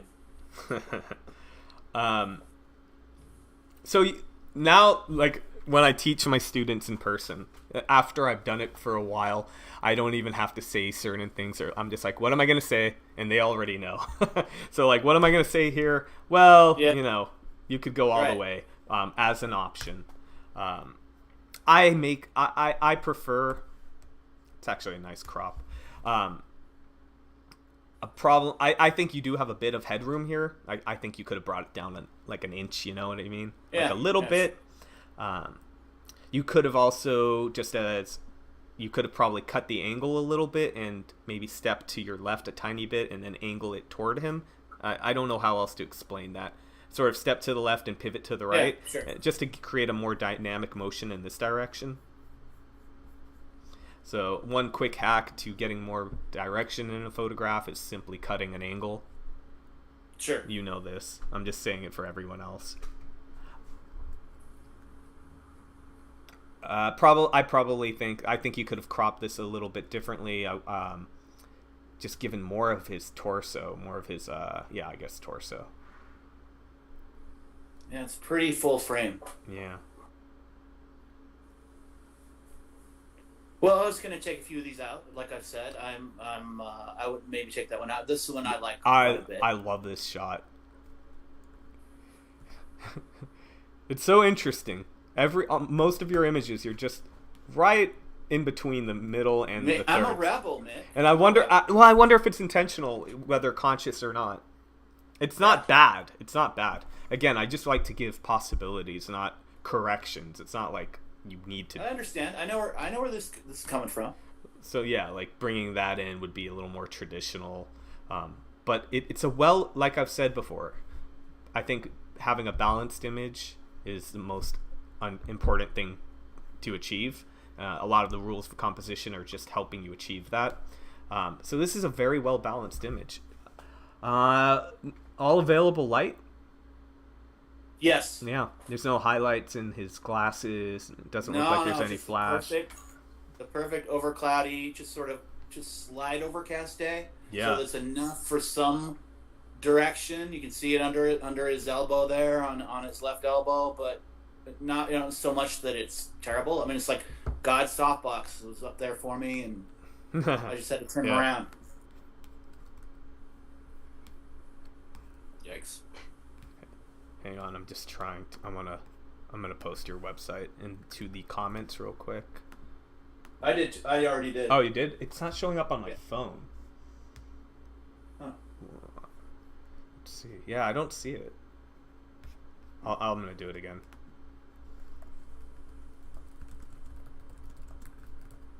There it is. That's the actual URL. Perfect. All right, back to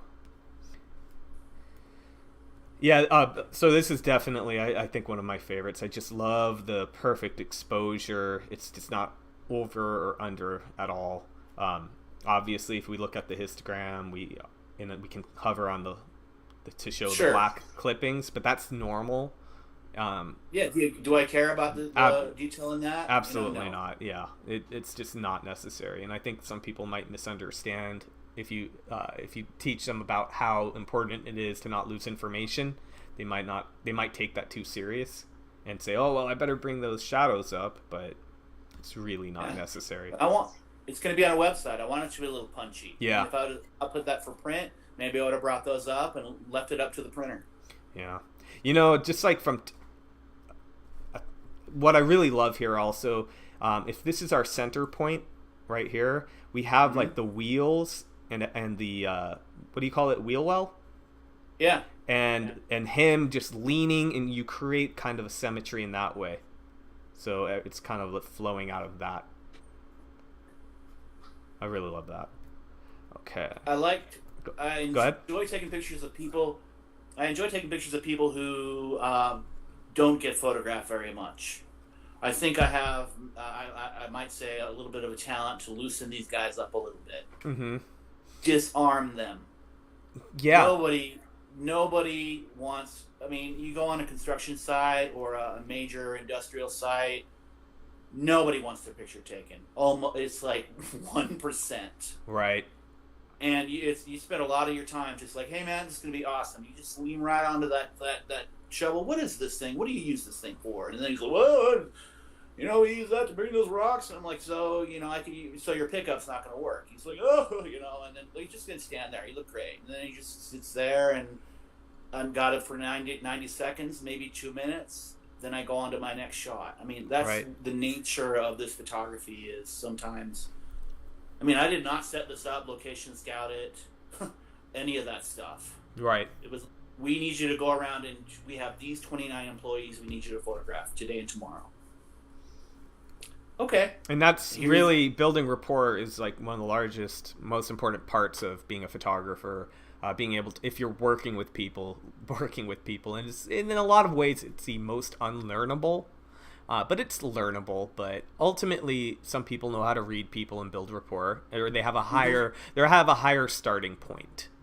Yes. Like obviously, if you're on the spectrum, you might have a harder time.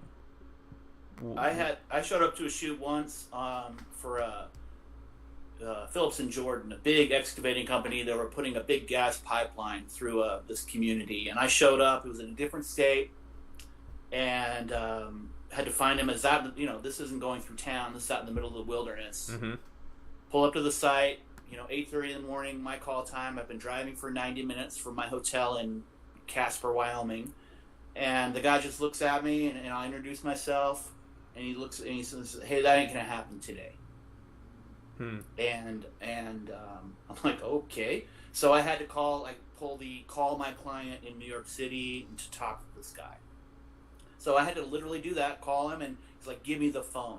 So I had to hand my phone to this guy, and he nodded his head, turned around a couple of times, gave me my phone back, and begrudgingly threw me in his ATV, and we drove around the construction site for a couple of hours. But I had him eating out of my hand in 20 minutes. Sorry, which guy are we talking about?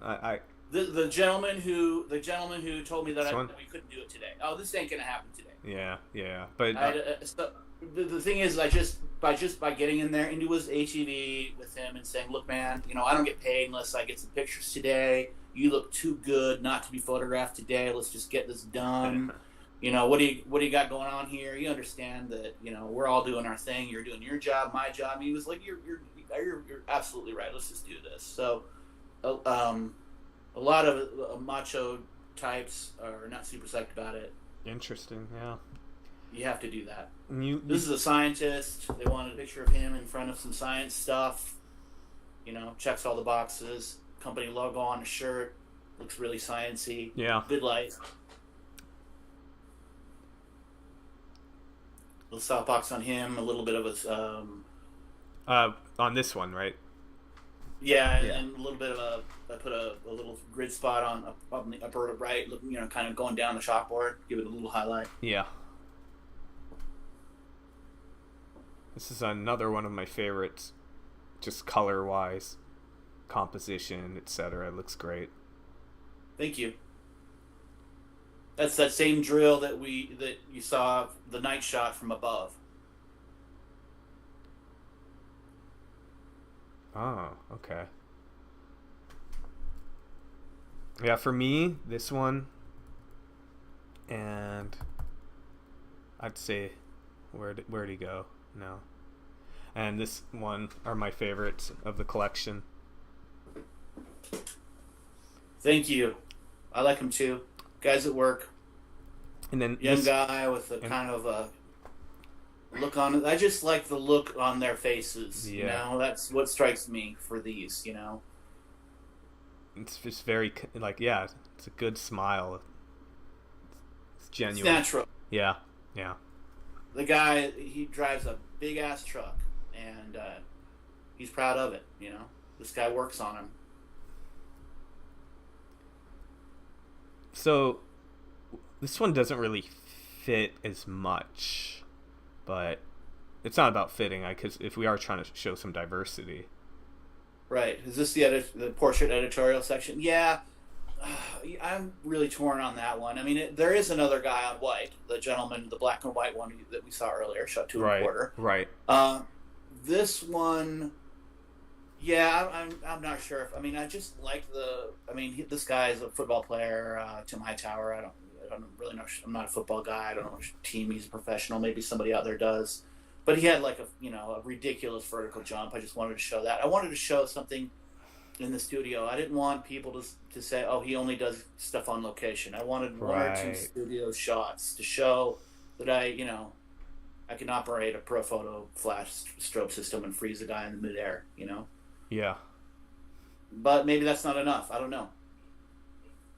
I mean, it's an okay image. It doesn't scream to me like this. I don't have a strong opinion on it, and I don't know if that might be a bad thing, but I'm not quite sure what I make of it.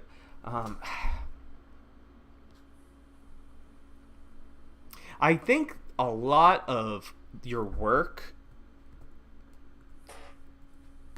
when I look at it, I feel like not just anyone could do it. Like that you have a special eye for it, a lot of it, right? Whereas like I'm hoping. This one feels like okay, just very generic. Like Okay. looks like it was shot. This helps me. Looks like it was shot in the '90s, and it's just your generic like white backdrop portrait. Yeah. Ironically, that's probably like the most recent photo. I took that in January. Yeah. Before we all stopped working. Yeah. Yeah. I think this one. Yeah, I'll take it out. Great. This helps me. But maybe you have something else because I understand the desire. This one. This one looks like, and this is not a compliment. This one looks like I shot it, and I don't specialize in what you do. You know what I mean? It looks like it's just one of many shots I had to just grab at an event, whereas the others look like specially commissioned. Okay. Does that make sense?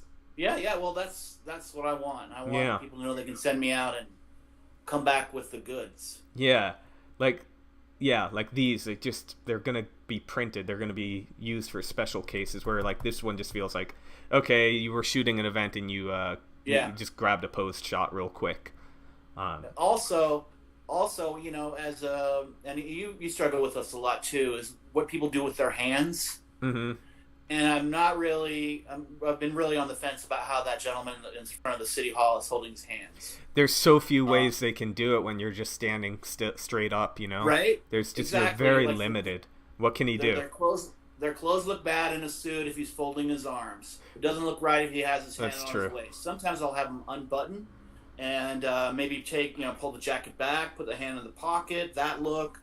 I probably tried them all. And it's funny, the folded arms just won't go away, huh? Like, it's so cliche, and it just won't go away because there's so few things they can do. Right, and I've always read that as sort of closed body language, like, not, like that's what people do when they're bored. Yeah. So that's why I have a mixture, and I just like the way that he was holding his hands there, and it's unusual. Yeah. I mean, I've got hands straight down to the side. I've got arms folded. I know I'm overthinking a trivial thing that no one would ever notice, but this is what we do. Yeah. Got Okay. hands on the waist. Awesome. So that's that whole section. Let's look at the personal stuff. Okay. Give me 1 second. I'm a human being, and I drink a crazy amount of coffee, and we've been going Awesome. for like 2 hours. I'm gonna run the restroom real quick. Feel free to fill the air if you want. If not, I think people will Okay. understand for 10 seconds. Okay. Dave?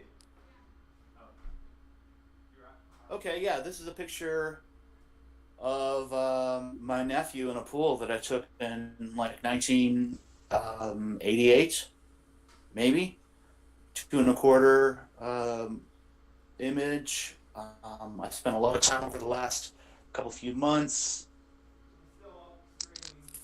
going through my entire portfolio from the very beginning, and that's part of this process. It's just kind of getting these pictures out. Take another look at them.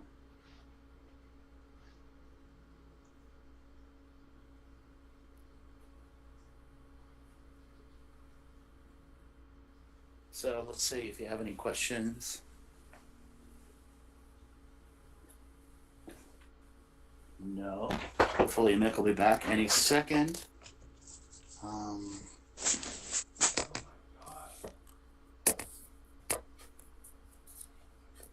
there we go. There's coffee if you want to come have a look at it. And I'm not doing video right now, so if you want to, the mic's on, but you can come out and grab some if you want.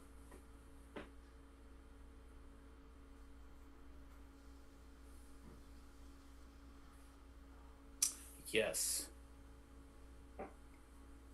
No EXIF information on this because it was shot with film and then scanned.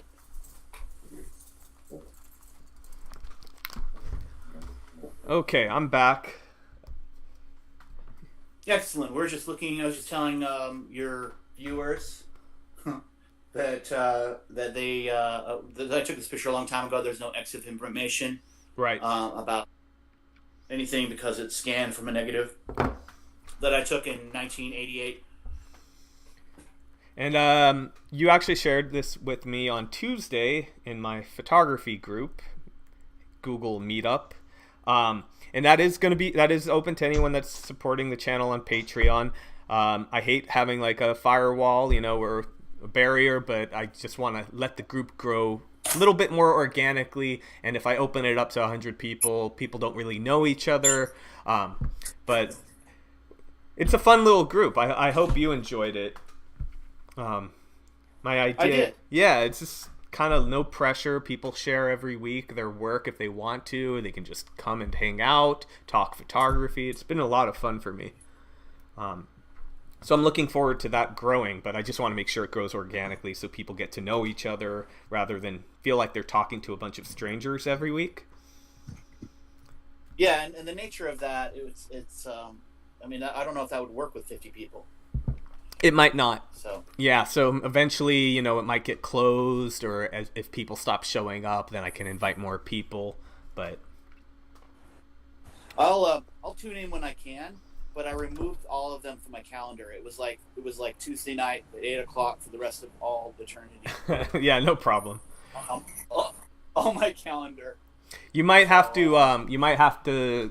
I don't know if are you still able to access the link. Yeah, just from your original email. Well, it will be a different link, I think, each time. I don't know if it uses the same Google Meetup link. It might, though. Okay. I have to look into that. But just shoot me an email on Tuesdays if you want to join. Yeah, if I want to join in on Tuesday afternoon or evening, I'll let you know. Yeah, you know when it is, so. Thank you. So this was one of my favorite images. I liked quite a few of these, but I really liked this one. Just to recap, I just love the stillness, the moment in time, yet it has some sort of sense of time at the... Oh! Hang on, we got a lot of I'm here. feedback from you. So yeah, it's capturing a moment in time, but it has the sense of time passing because of the movement in the trees and the flag. It just creates a nice dichotomy. Thank you. It's an old infrared image.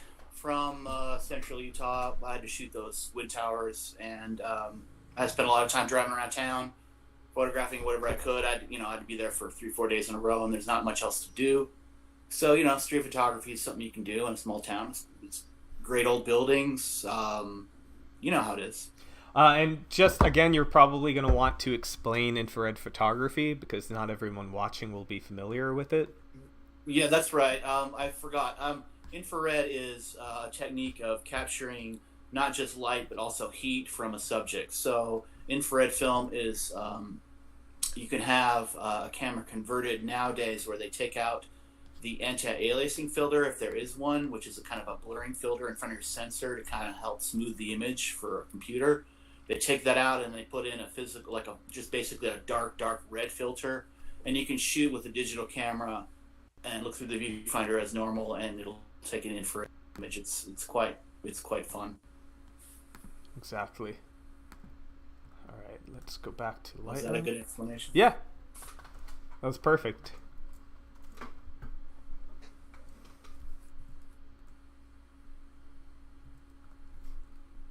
Or in my personal folder, I like to fish, so I have a lot of fishing images. Like I might have mentioned earlier, I shoot a lot of stuff for Orvis, and or I used to. They used to buy a lot of my images, and this is one of them I liked. So, just unique. A question to you, working professional to working professional: have you been able to maintain your interest in shooting for yourself while shooting for other people? Has it affected you? Have you had to push yourself to shoot personally, or has that never kind of wavered? That's a really good question. Actually, it's changed it a little bit. I used to use photography. That was my hobby, and it became my career, and that's awesome. But fly fishing was something to get away from photography. I always brought my camera. Sure, but there's only so many pictures you can take of rocks and trees by the river. So I never used to bring my camera, and then I started getting friends and clients and other people saying, do you have a particular image of something or what? And I started fishing with more other people and getting pictures of them, and just one thing led to another. You just sort of bump into the right people. They know somebody else who knows somebody else, and they suddenly have fishing companies sending you gear saying, take this out. So in a sense, it's wonderful. It's a wonderful thing. On the other hand, and this might sound really arrogant, but it's different when, like, if I want to go fishing now, it's there's a little bit of a caveat. It's like, do I want to bring my favorite rod, or do I want to bring the one Orvis sent me so I can get a picture of a fish next to it? Right. Do I want to? And you can't do, when you're fishing and taking pictures, you can't do either one very well at the same time. Exactly. Just like anything. So if I want to concentrate on taking pictures, then I got to put my fly rod away. Right. Set it down, concentrate on watching somebody else catch fish. It's not super awesome when I haven't been fishing in like a month. Mm-hmm. You just want to go out and fish. Yeah. So yeah. Back when I was fishing 100 days a year, not such an issue. Things happen. Life goes on. You have to work more, and it just becomes more difficult. Right. I struggle with it, or I especially struggled with this before. I think I have a better balance now, but for me, being present in the moment is one of the most important things, if not the most important thing for the quality of my life. That's what I strive to achieve, is that Zen-like presence. I just want to be in the moment.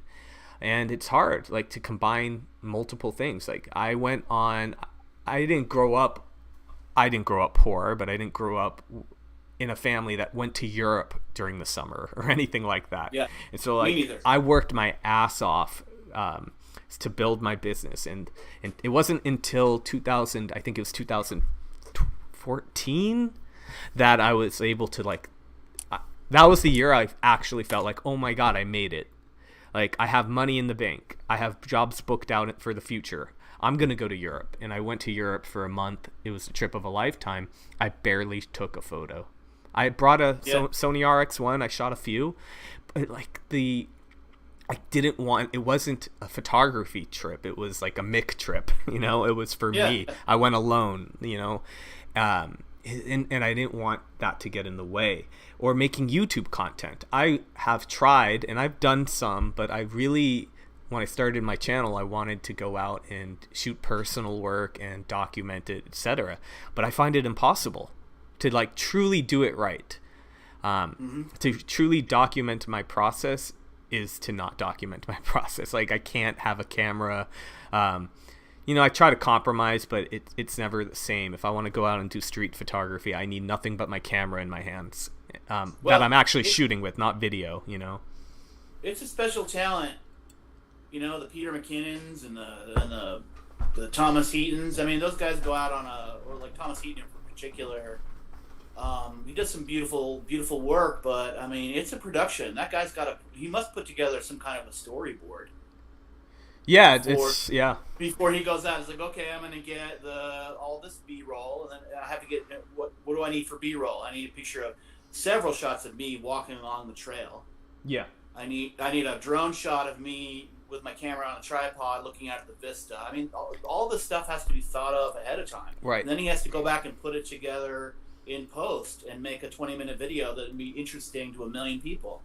That's not easy. No, it's not easy at all. I'm familiar with his channel. I haven't like looked at his work extensively, but my take from him is that he was a working photographer that then shifted to YouTube, and so he's probably, you know, that is his job now.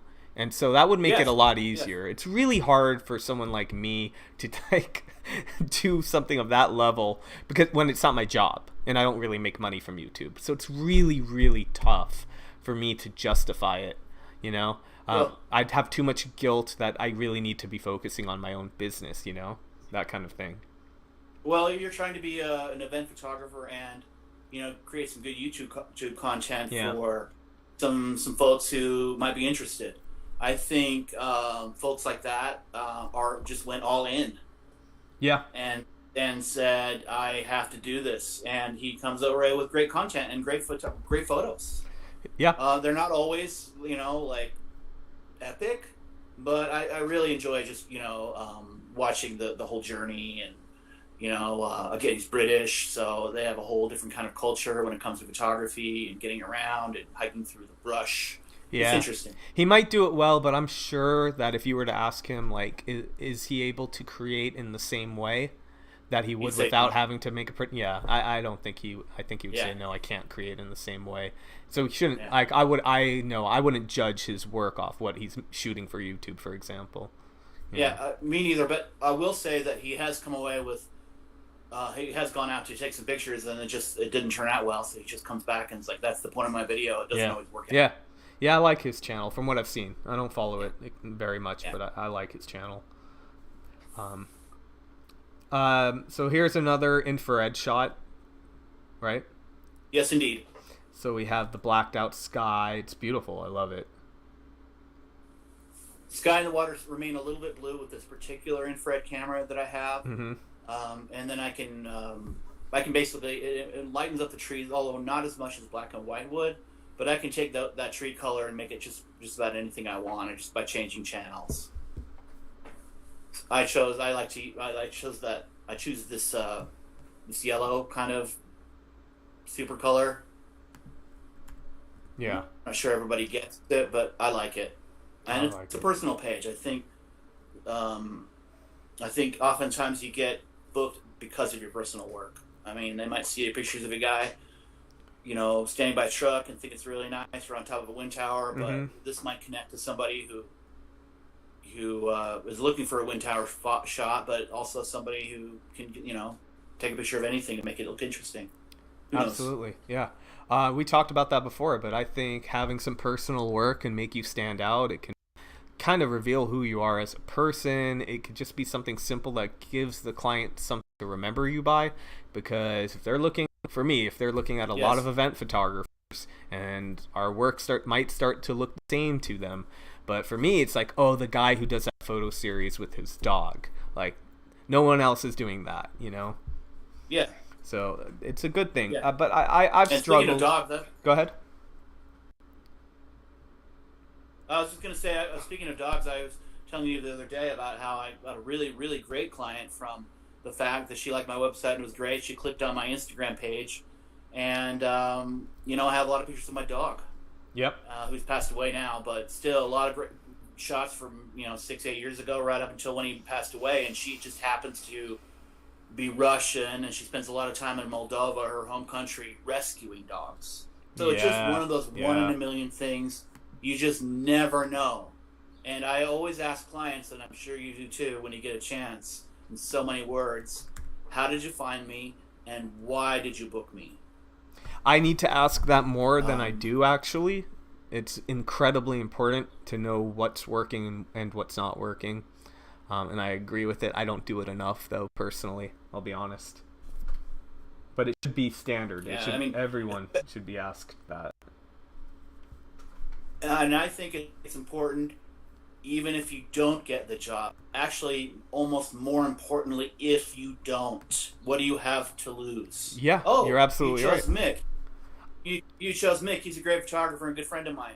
What was the biggest factor in your decision? Was it price or work or what? And they're like, oh, I really love Mick's doc series. He's a good friend of mine, whatever. Or I just like his work better, That's one thing I've started to do, actually. I got this from the 4-Hour Work Week, which is funny. It's staring me in the face from where I'm sitting right now. But he talks about how the most uncomfortable things to do are often the most important. And if I'm putting off emailing someone, asking someone something, whatever it is, often it's the most important. And there's nothing to fear. You just got to do it. And then one of those things is definitely asking, oh, who did you decide to go with? And then, I always say something polite. Oh, they're a great photographer. Thanks for letting me know. Yeah, exactly. And some, the few times I've asked, they were good photographers, I think I was just being undercut on price, It happens. Well, don't get me wrong. It's not like I have the opportunity or I do ask everybody. It's usually when I get them on the phone. When you get somebody on the phone, it's a lot easier to kind of throw that stuff out without overthinking it in an email or something. Yeah, absolutely. So, and we've talked about this before. I think getting people on the phone is important. I like to get people on the phone as soon as possible. Yeah, you're 100% correct. I really agree with that. And if they spend just 5 minutes talking to you, you're already ahead of everyone else. Yeah, if they're just emailing. Oh, thanks for calling me right back so soon. Yeah. And you come back with, not because I'm desperate or hungry for work, but I'm just on my way to a shoot, and I wanted to give you a call because I'm not going to have a chance to email you until this afternoon. Yep.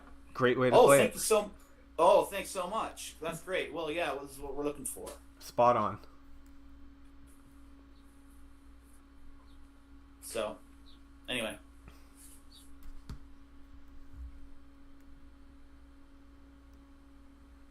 More drone work.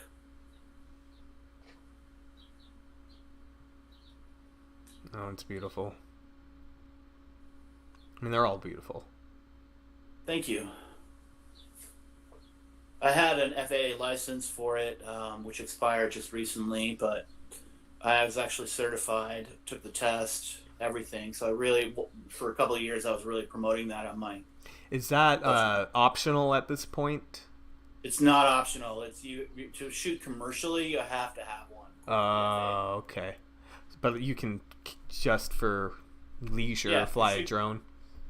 Yeah, if you want to photograph your yard or your kids playing soccer or something, there's no problem at all with that. Yeah. I think I'd have fun with one of these, but I just never got into it. It didn't seem necessary. Go ahead. I was just going to say I have a fleet of them. I got 3 or 4 of them now. Oh, wow. There's without a doubt a use for them, but when they just kind of became affordable, everyone was getting a drone, and I'm like, okay, not everyone really needs one, but they wanted to be able to separate themselves and say, hey, I've got a drone for your wedding. But do you really want a drone buzzing over your head at your ceremony? No. You gotta use it tastefully. Right. And well, for industrial work like I do, especially wind towers, it's a no-brainer. Yeah. I've done a lot of wind tower work from helicopters, which are $1,000 an hour, or Cessnas, small aircraft, $250 an hour. This is expensive. You get a drone, you can do this low level work on your own. Right. Absolutely. And there's no better way to show a solar array or a factory than from 150 feet up and a football field back.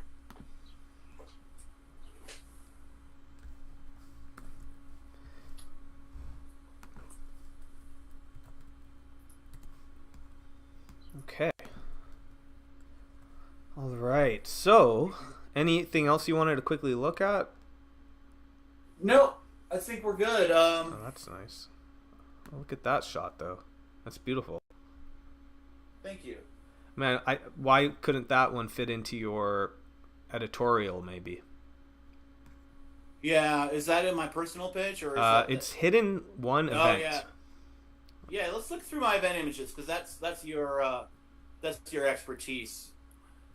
And again, the reason why I'm specializing is, and I'm not getting away from events. Events are awesome. I love events; they're great work. But I just I shoot a lot of different kinds of things, and I think maybe events aren't going to be happening for the near future.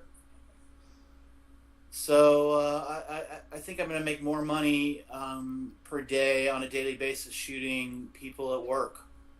But I have this event page hidden in case people want to see that. I mean, it's great work. You know how it is. Hey Mick, we've got $600. You got 4 hours next Thursday night to shoot our dinner. I mean, who says no to that?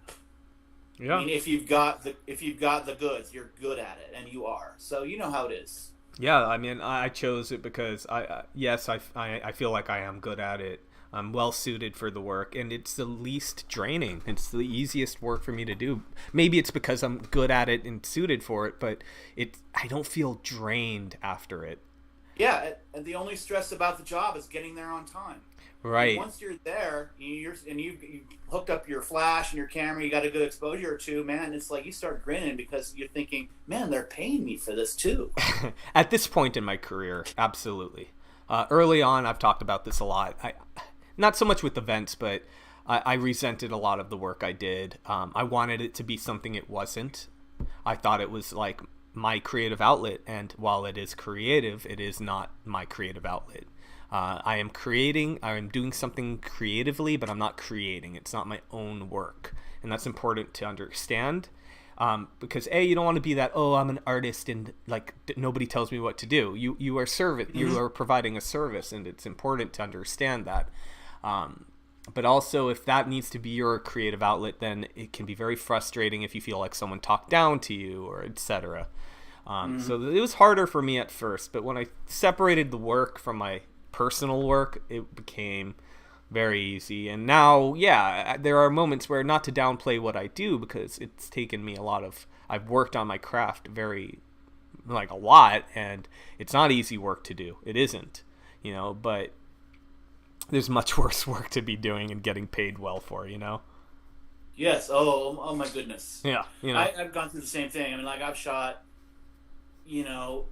everything in my career, and there's a certain stigma, and I've been in the commercial world. I mean, I've assisted for guys like Mark Seliger for Rolling Stone. I was the big assistant in town. People that come through, they book me for a lot of different things. There are a few assistants in town, and they look. If you shot a wedding, it's like they're like, "Ooh, yeah." It's like, what?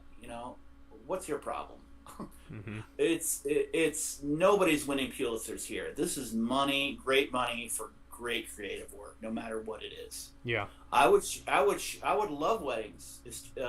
I would shoot more of them. It's just the scheduling is so difficult. I would look at it as a day rate. I'm confident with a camera. I could go in there and kick butt. Yeah. But they want to book me 5 months out. I cannot do that because these other events, this corporate, the editorial, that stuff comes up a month out, 2 weeks out usually. Would that pay better than a wedding would?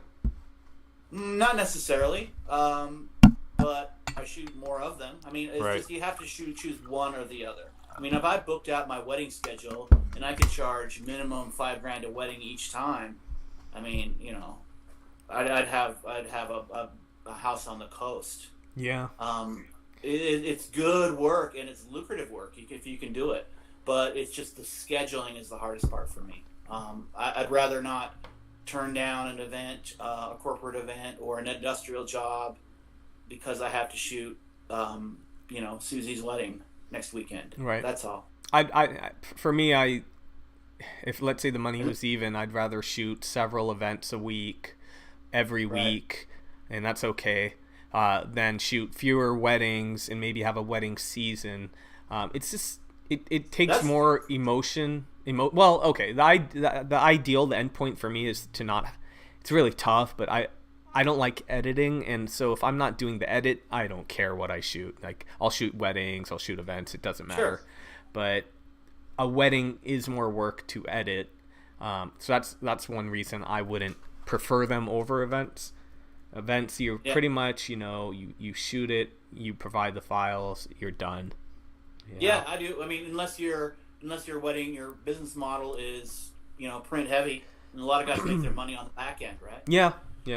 So I mean, I'm probably like you. Back, I burned a DVD last time I shot a wedding, but here's your images, culled and corrected, and they're beautiful. Here you go. Yeah. Print, and here's a little letter that says you can print them. I remember I had to do that too.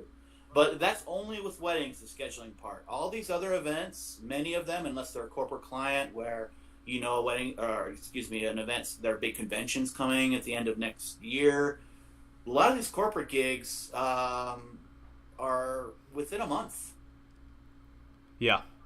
Yeah, I book a lot of stuff about 2 weeks out. Yes, exactly. That's the most common, the average for me, about 2 weeks out. Anyway, more event stuff. I think it's important to get some shots of people. Yeah. I'm not leaving necessarily all of these in there. But yeah, what I would say is just a general thing is, while you're not bad with your close-ups, your wide shots are just awesome. Like if I needed a second shooter, I'd probably hire you.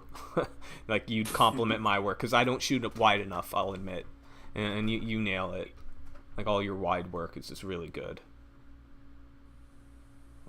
I love, for example, the problem is, you gravitate toward what you're good at, and what you're good at tends to be what you're interested in, and I'm really interested in people, so this is more of a shot I would get, the one we're on right now. That's the kind of shot I'd be looking for, and so it's easy for me to forget to go up a few levels to get the wide shot of the stadium. That one, I mean, that's beautiful, and you need it. You do need it. When's the first time you were shooting an event and you decided to get it brought up on stage behind the band? Well, I don't shoot too much of that, actually. But that's that's just a little bit of entertainment in a corporate show. Yeah. I mean, that's not a concept. Yeah. No, it's such a great shot, and they're going to really appreciate it. You're on that fisheye again, huh? Yes, and then, my favorite technique is to put the camera on self-timer and put it on a monopod, just get it over my head. Yeah. Bend it down a bit. I've talked on my channel about how, second shooting is a great way to kind of develop your bread and butter, your game, something to build off of. And I bought my fisheye because the way I learned, there was a specific shot I was always asked to get at weddings, and that was as the bride. So I'd start with maybe a telephoto and be from a different angle than the main photographer, just be getting everyone going down the aisle, etc. But as the bride was coming in, I would have to just Johnny on the spot, quickly swap lenses, throw a fisheye, and I would do a shot where I would kind of walk just a few feet down the aisle behind her, get some fisheye shots of that, and then switch back, get out of the frame because the main photographer would be photographing her walking down the aisle. And so I bought my fisheye initially for that shot, and then as I developed as I developed my own business, eventually I was like, okay, that shot isn't necessary. It's the one time, except for the end of the night when I want to just keep things interesting, that I was using my fisheye. So I said, okay, it's just not high enough use for me to justify owning it. It's what I decided. Now, if I had everything imaginable that I ever needed, then sure, I would have kept the fisheye. Yeah. But I think I needed some other pieces of equipment, so I got rid of it. Yeah. And another thing to think about, though, is I shoot my events APS-C. So, not full frame. I've never shot an event full frame. Maybe one or two where it was going to be with two bodies. So, a couple of DSLRs that are APS-C are quite a bit smaller, maybe 25% smaller than a full frame equivalent. And that little fisheye, that little 10.5 fisheye is tiny. So that's easy to stick in my bag for those kinds of shots. So that's you're on Nikon, right? So that's a fisheye made for APS-C. Yeah. Okay. It's a little 10.5. And the thing about fisheyes is photographers are over them, but clients still like it. Yeah. They love that. They're like, oh, you got the whole stage and the whole crowd. It looks like there's 1 million people, but they're only in the first couple of rows. That's from going up and shooting down. I hear you. I think it is a bit divisive. Like, I also think fisheye is going to be. It already is making a comeback, and it's going to get bigger. I had something really interesting happen to me the other day. So I started skateboarding again. I'm getting really nostalgic. I can't go to jiu-jitsu, so I started skating again because of COVID-19. But before that happened, there was like 15 kids in front of my building as I was coming home late at night, and I could see he was just wrapping this old camcorder up in like a t-shirt and putting it in his bag. And I literally have like 20 vintage camera bags that I've like when I ordered a bunch of film cameras, they always came with old bags, and I was like, "Hey man, I have a stack of them." Yeah, man, I'm wanting. It's hard to get rid of things, but if it means I'm getting rid of it and I'm giving it to a person that would appreciate it, I would prefer that than